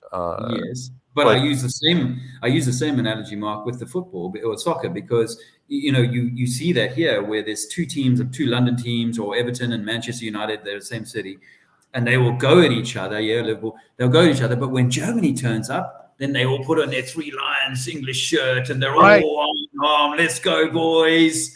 And it's like, come on, man. I used to joke, and I only realized that this had been planted in my brain by Ronald Reagan when I started looking into the truth. But I used to say, imagine if we were invaded by aliens. Humans would finally realize that we should come together under our common humanity. And then I realized when I started searching for myself that he'd said that. That was a great speech in the UN. And that was pre-internet, so it didn't get nearly the press that it would have gotten now. And and that's a great point, which in fact, I was talking to a guy last night, some podcast, and I mentioned, I go, look, if you really, if the narrative wants to go in a completely different direction, that's what you do, whether it's staged or not. If any civilization other than us, the people with the other blood types, actually show up, oh yeah, everybody would forget everything they're doing. It's like, okay, what's happening here?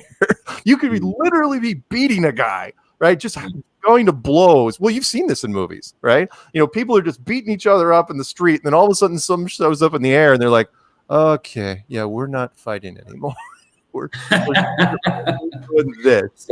Down. I'm rooting for that. I really, really am. I am hoping that, I know it sounds silly and fantasy based, but that would be, for me, that's my happy ending. Which is because whoever show up, the first question will be like, all right, what does the world look like? Give it to me. What do you got? Throw a holographic map up so we can see this, so we can end this once for all. And even then, if that happened, I'd look at the scientist and I wouldn't, be like, burn him. I'd be like, see, I'd do my told you so dance and then and let him go on his way. So. Well, maybe it's from lands further away or whatever. I'm sure there's going to be some fantastical things that are coming. I hope so. I hope so. Again, maybe that's why the narrative. Maybe somebody made the choice. It's like, okay, we're not going to go with the brutal slug, World War III, and ending. Maybe we're going to do the other civilization ending. I think that's the way to go. Only because people say, when they shut the internet off, I'm going, they're never shutting the internet off. It is too big a tool to be used. I go, don't forget it. When the power goes out and the phones go dark, the narrative isn't there anymore. So why would you ever turn the lights out? You got to keep this thing going. John Carpenter's movie They Live, he had to smash the TV just to break people out of the spell. Absolutely. If they turn these little boxes off, they're no, that's what I say to people. I've seen in London, in England, the development of the smart city, the smart highway, and all of these sorts of things are preparing for a thing to come. They're not about to kind of shut it all down. And without the network, 2 or 3 days without the network, people are running around like headless chickens, and they got little beat people up. Little side story for you, really quick. Over here in the military, they learned this fairly quickly, which was when you went to boot camp, right? You had to put your phones and everything in a locker. Mm-hmm. And when you were standing at attention, they noticed that the kids were twitching a little bit, especially their right hand or left hand if they're left-handed. And they thought, honestly, again, this goes government logic, they thought there was a drug problem. They're going, oh my God, are these kids going through withdrawal? What drug is out there? Turns out it wasn't the drug at all. It was the phones. And then it took about a month. And after a month, anyone that was standing at attention, the twitch went away. That shows you the power of that little device. They're so used to doing this. Yeah. Oh yeah. So used to doing this, they couldn't not do it, even when it wasn't there. Yeah. Yeah, it's like an instinctive action. Yeah, their fingers are constantly, doing this, even when it's on their side. It's like stand still. It's like, okay. I mean, and when you see it, if you're a drill sergeant and you're looking at this, and it's not just one person, it's like 8 or 9 people on your list. It's like, what the hell is happening here? Yeah. Are you guys doing this as a joke? What's happening? I only want to make one more point, and then I'll let you go on your day. Okay. That is to do with back to. Well, firstly, I've been meaning to say all the way through. Congratulations on 100K. Oh, thank you. Hey, back to my channel's even around. Thank you for that. But no, well done, and good for you. But just on this does vex me a little bit, and to do with the Christian thing, is to do with why. See. When I went to Sunday school, the most important message that I got is that Jesus died for you, and he is your savior. That's probably, in a nutshell, I think the Christian, do no harm and love your neighbor and all that stuff. That exists in every other faith, really, any other religion, to love your neighbor, I think, pretty much. But this idea that Jesus died for your sins is the cornerstone of Christianity, in my opinion. Yep. Now, every truther that I've ever met really dislikes and has antipathy towards the Jesuits. That's like the worst possible brand of Catholicism. Right. Flailing and the boiling and so on. But I say to people, look, the Jesuits society is the society for Jesus. I think that's what it means, the society for Jesus. And so is it not logical that the Society of Jesus is about promoting, Jesus as the Savior? I mean, it would seem logical. They're apparently the most powerful group in that. And for all of these years, we've always been getting the exact same message that in my church, I was not worthy to eat from the crumbs from under the table. That we used to say that mantra every Sunday. We are not worthy, but to eat from the crumbs from under your table as part of some liturgy or something that we used to do in the service. I was an altar boy, by the way. I carried the candle, and I gave the wine to the preacher. I was proper in there, man. But so what do you feel about that? Is that this dude called the Pope, who is a Jesuit, and I know he hasn't been for 600 years, but the Jesuits working in the background, it appears to me, they're saying you must follow. We don't like the Jesuits apparently, but we follow their core teaching if we're holding to Christianity. Does that? Wow, I don't know if anyone's ever asked me that. So it's a good question. I don't know if I have an opinion, an educated opinion on that one, because for me, the Jesuits were just another group that was accused of pulling pulling a whole bunch of strings on the back end. In fact, it's weird because up until you mentioned that just now, I haven't heard the blame game using the term Jesuits for 6-8 months at least. What I try to remind people is, like, when it comes to secret groups, right?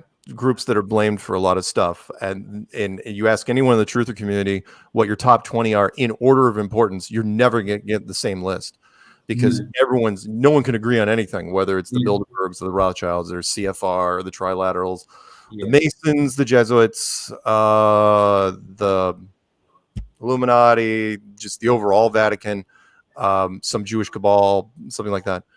So I don't know. I don't know when it comes. I mean, it's possible. I mean, I've heard more negative stuff about the Jesuits than I have the positive, but that doesn't necessarily mean anything. I've heard tons and tons of stuff about the Masons, but at the same time, you know what?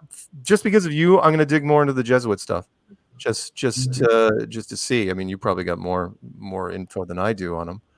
But no, I don't know that I do. And of course, my time for researching is very limited when you're on the road. But it's just a like a sort of which I'm trying to help myself, and obviously those I can inform in the best way that I can. And of course, I only want to do it with integrity. And so when I think about this, and when I'm presented with why aren't you taking a badge, why aren't you holding on to this religion, and so on. Right.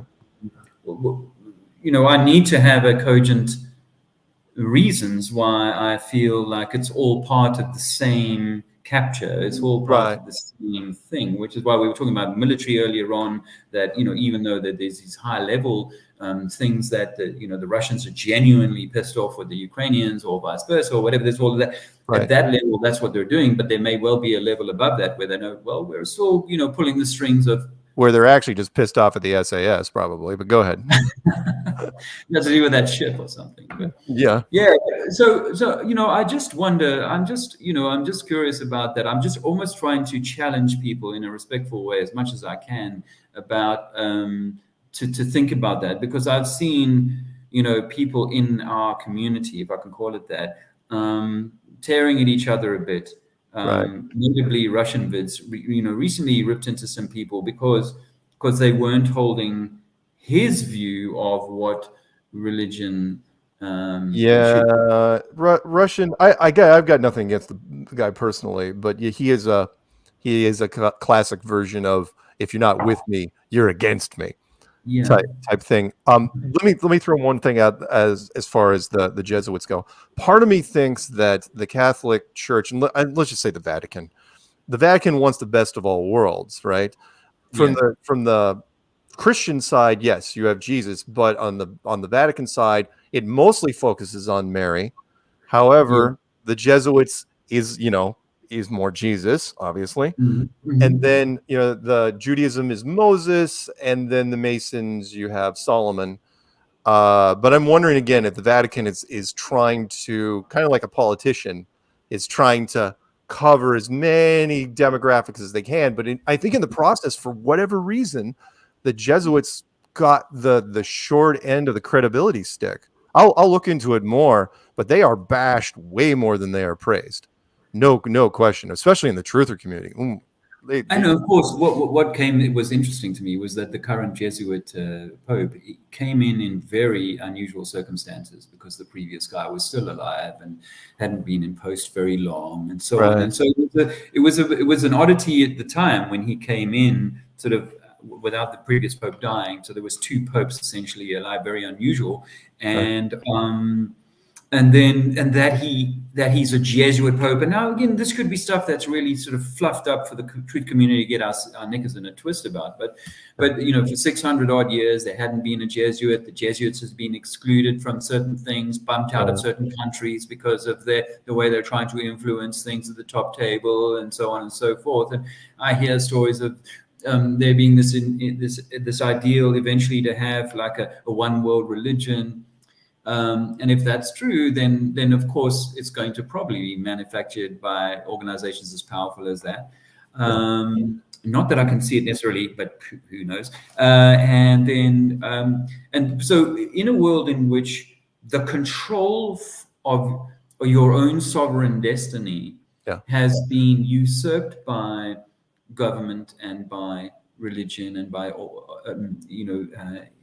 elements of control of the system, then I think we have to guard against the possibility that these same great, organizations that have these beautiful, incredible buildings that appear to have been built by people that can't build them today, and they seem to be covering up hiding part of that.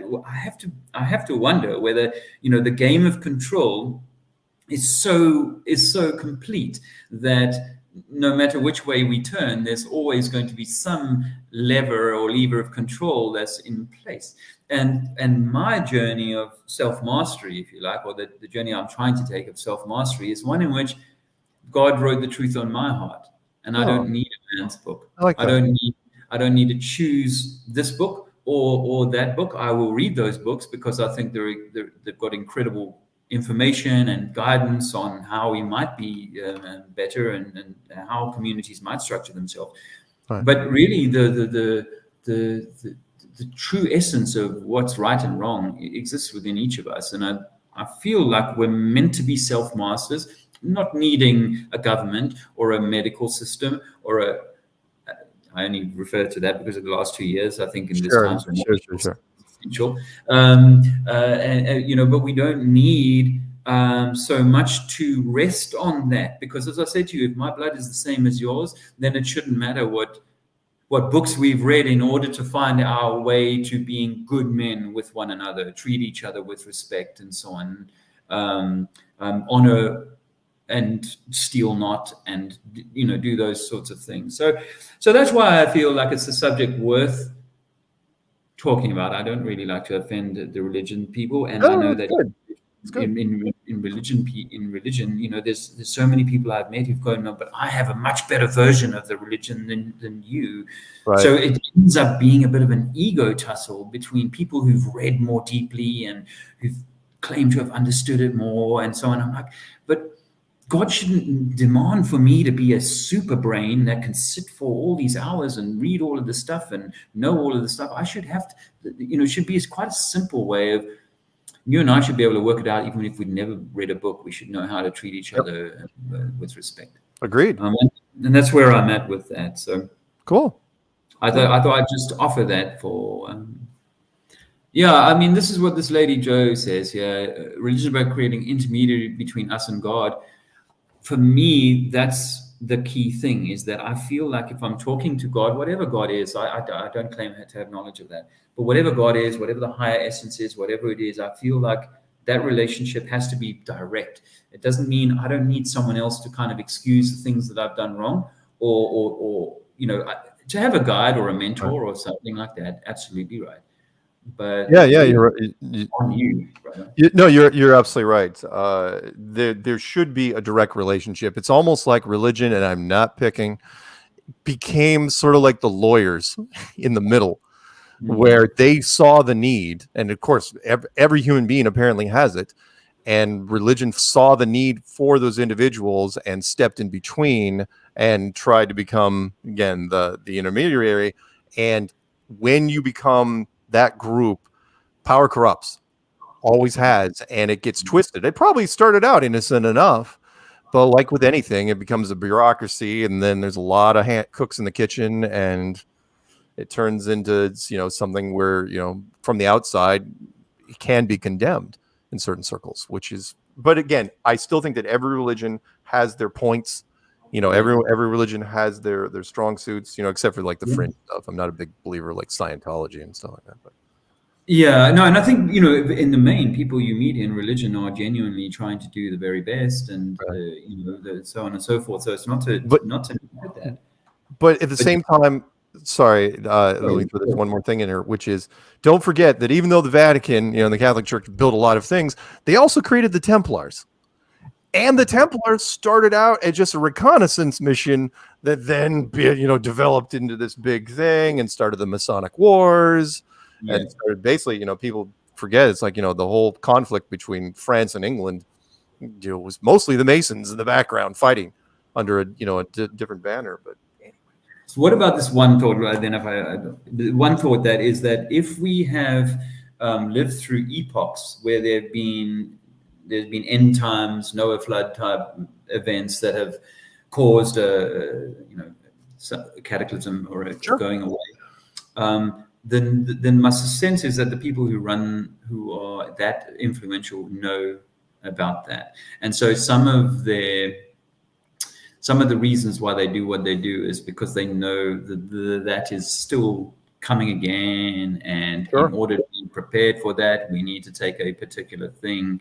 This isn't a very popular thing to say, but I sometimes say to people that, is it possible that if I was Tim Peake, and I'd been presented with the British astronaut,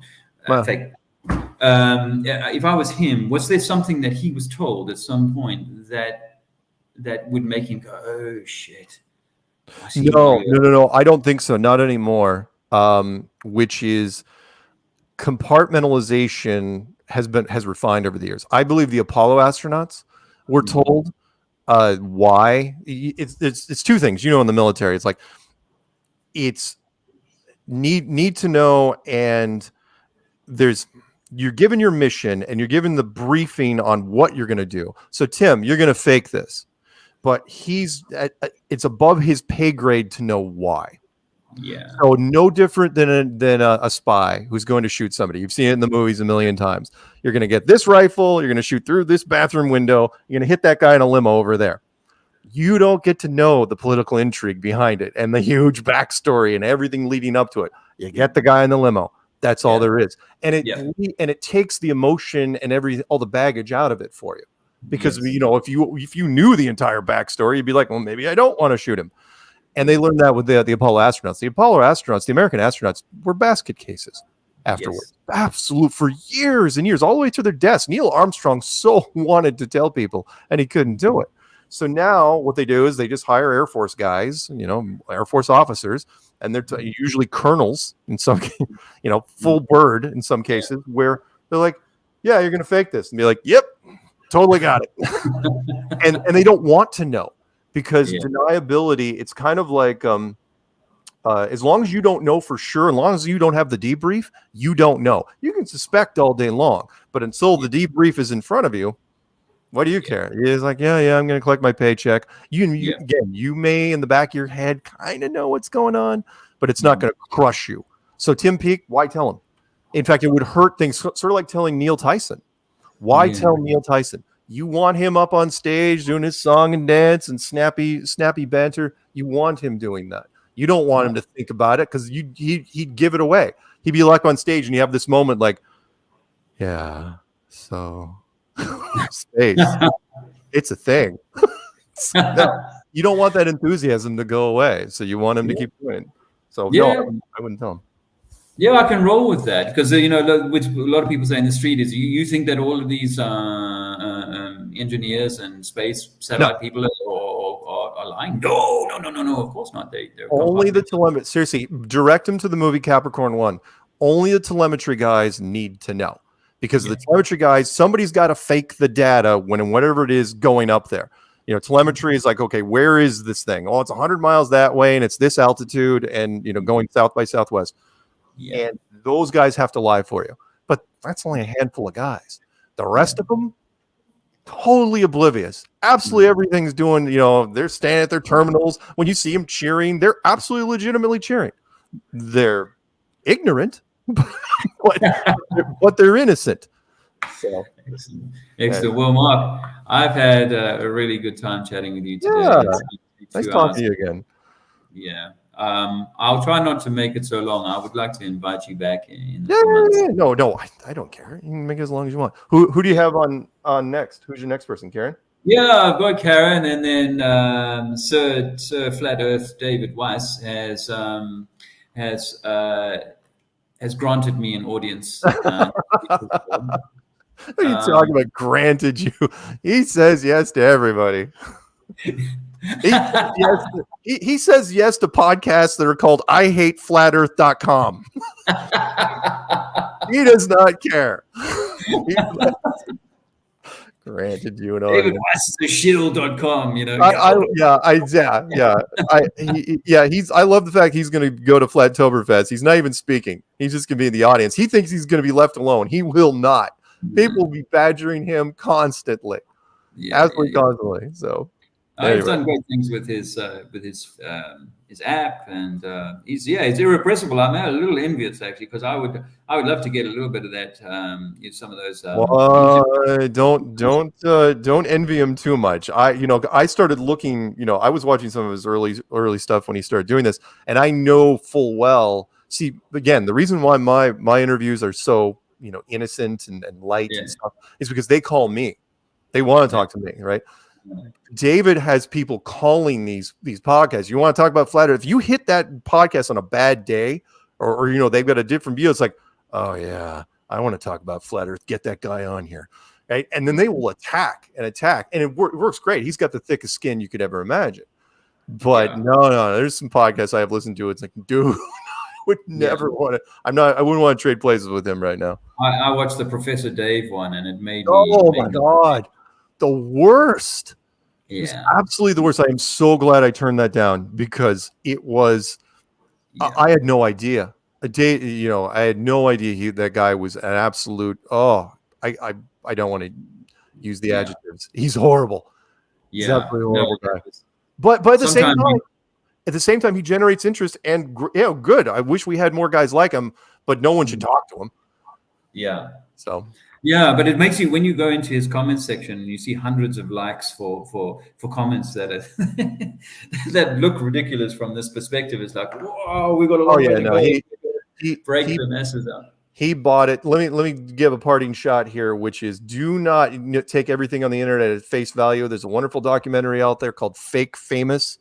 Highly encourage it for people to watch. It is not just an American thing where anyone under a certain age, and Professor Dave's one of them, you can buy anything you want when it comes to social media, anything, likes, subs, hits, comments, the whole gamut.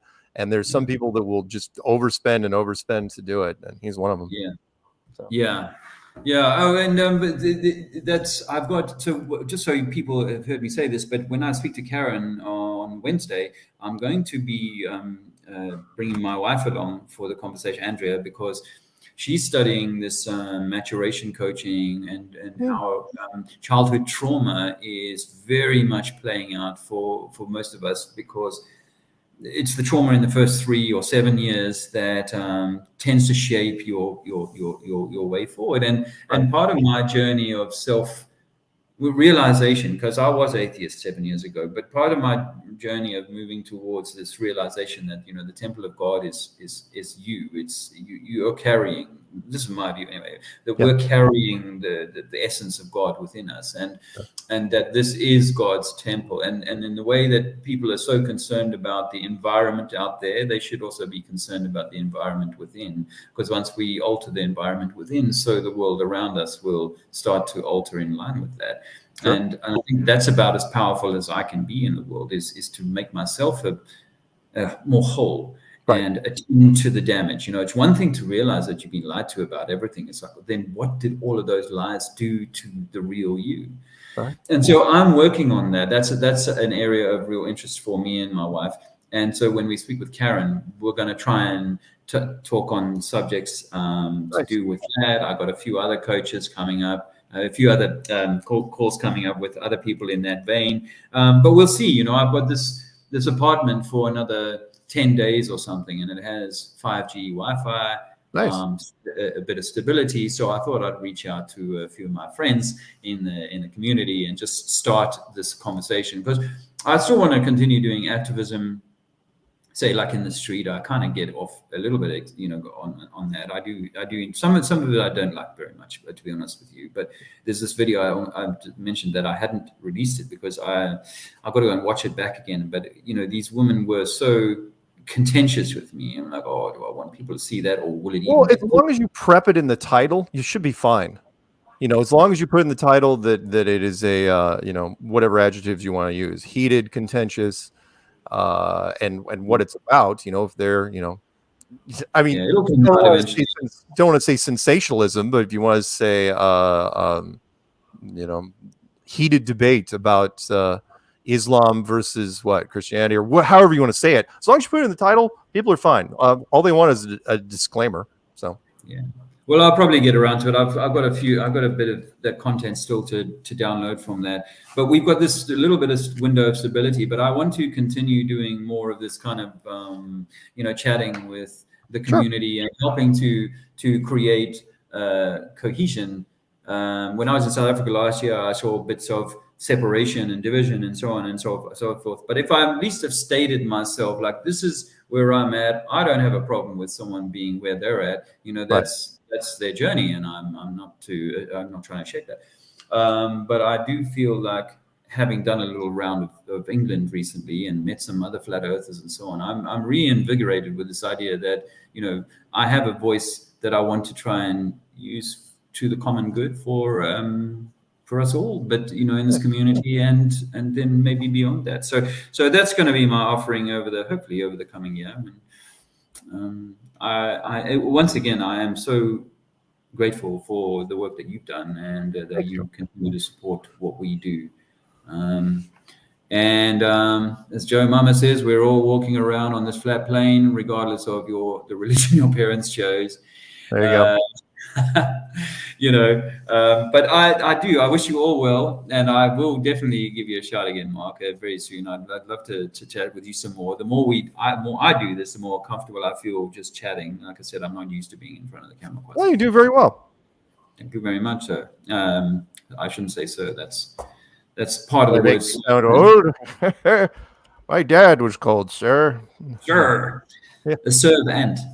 We're all ants in this. Well, we don't need to be. We are meant to be the center of creation. We are meant to be these divine, loving beings. We come from a loving God, you know, a creator that is so loving. That's my sense of it. And so my sense is that we've been brought from that loving place into a place that challenges that.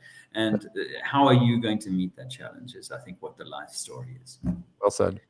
Mark Sargent, thank you so much. I want to say good night, and thank you very much for coming along, everybody. And until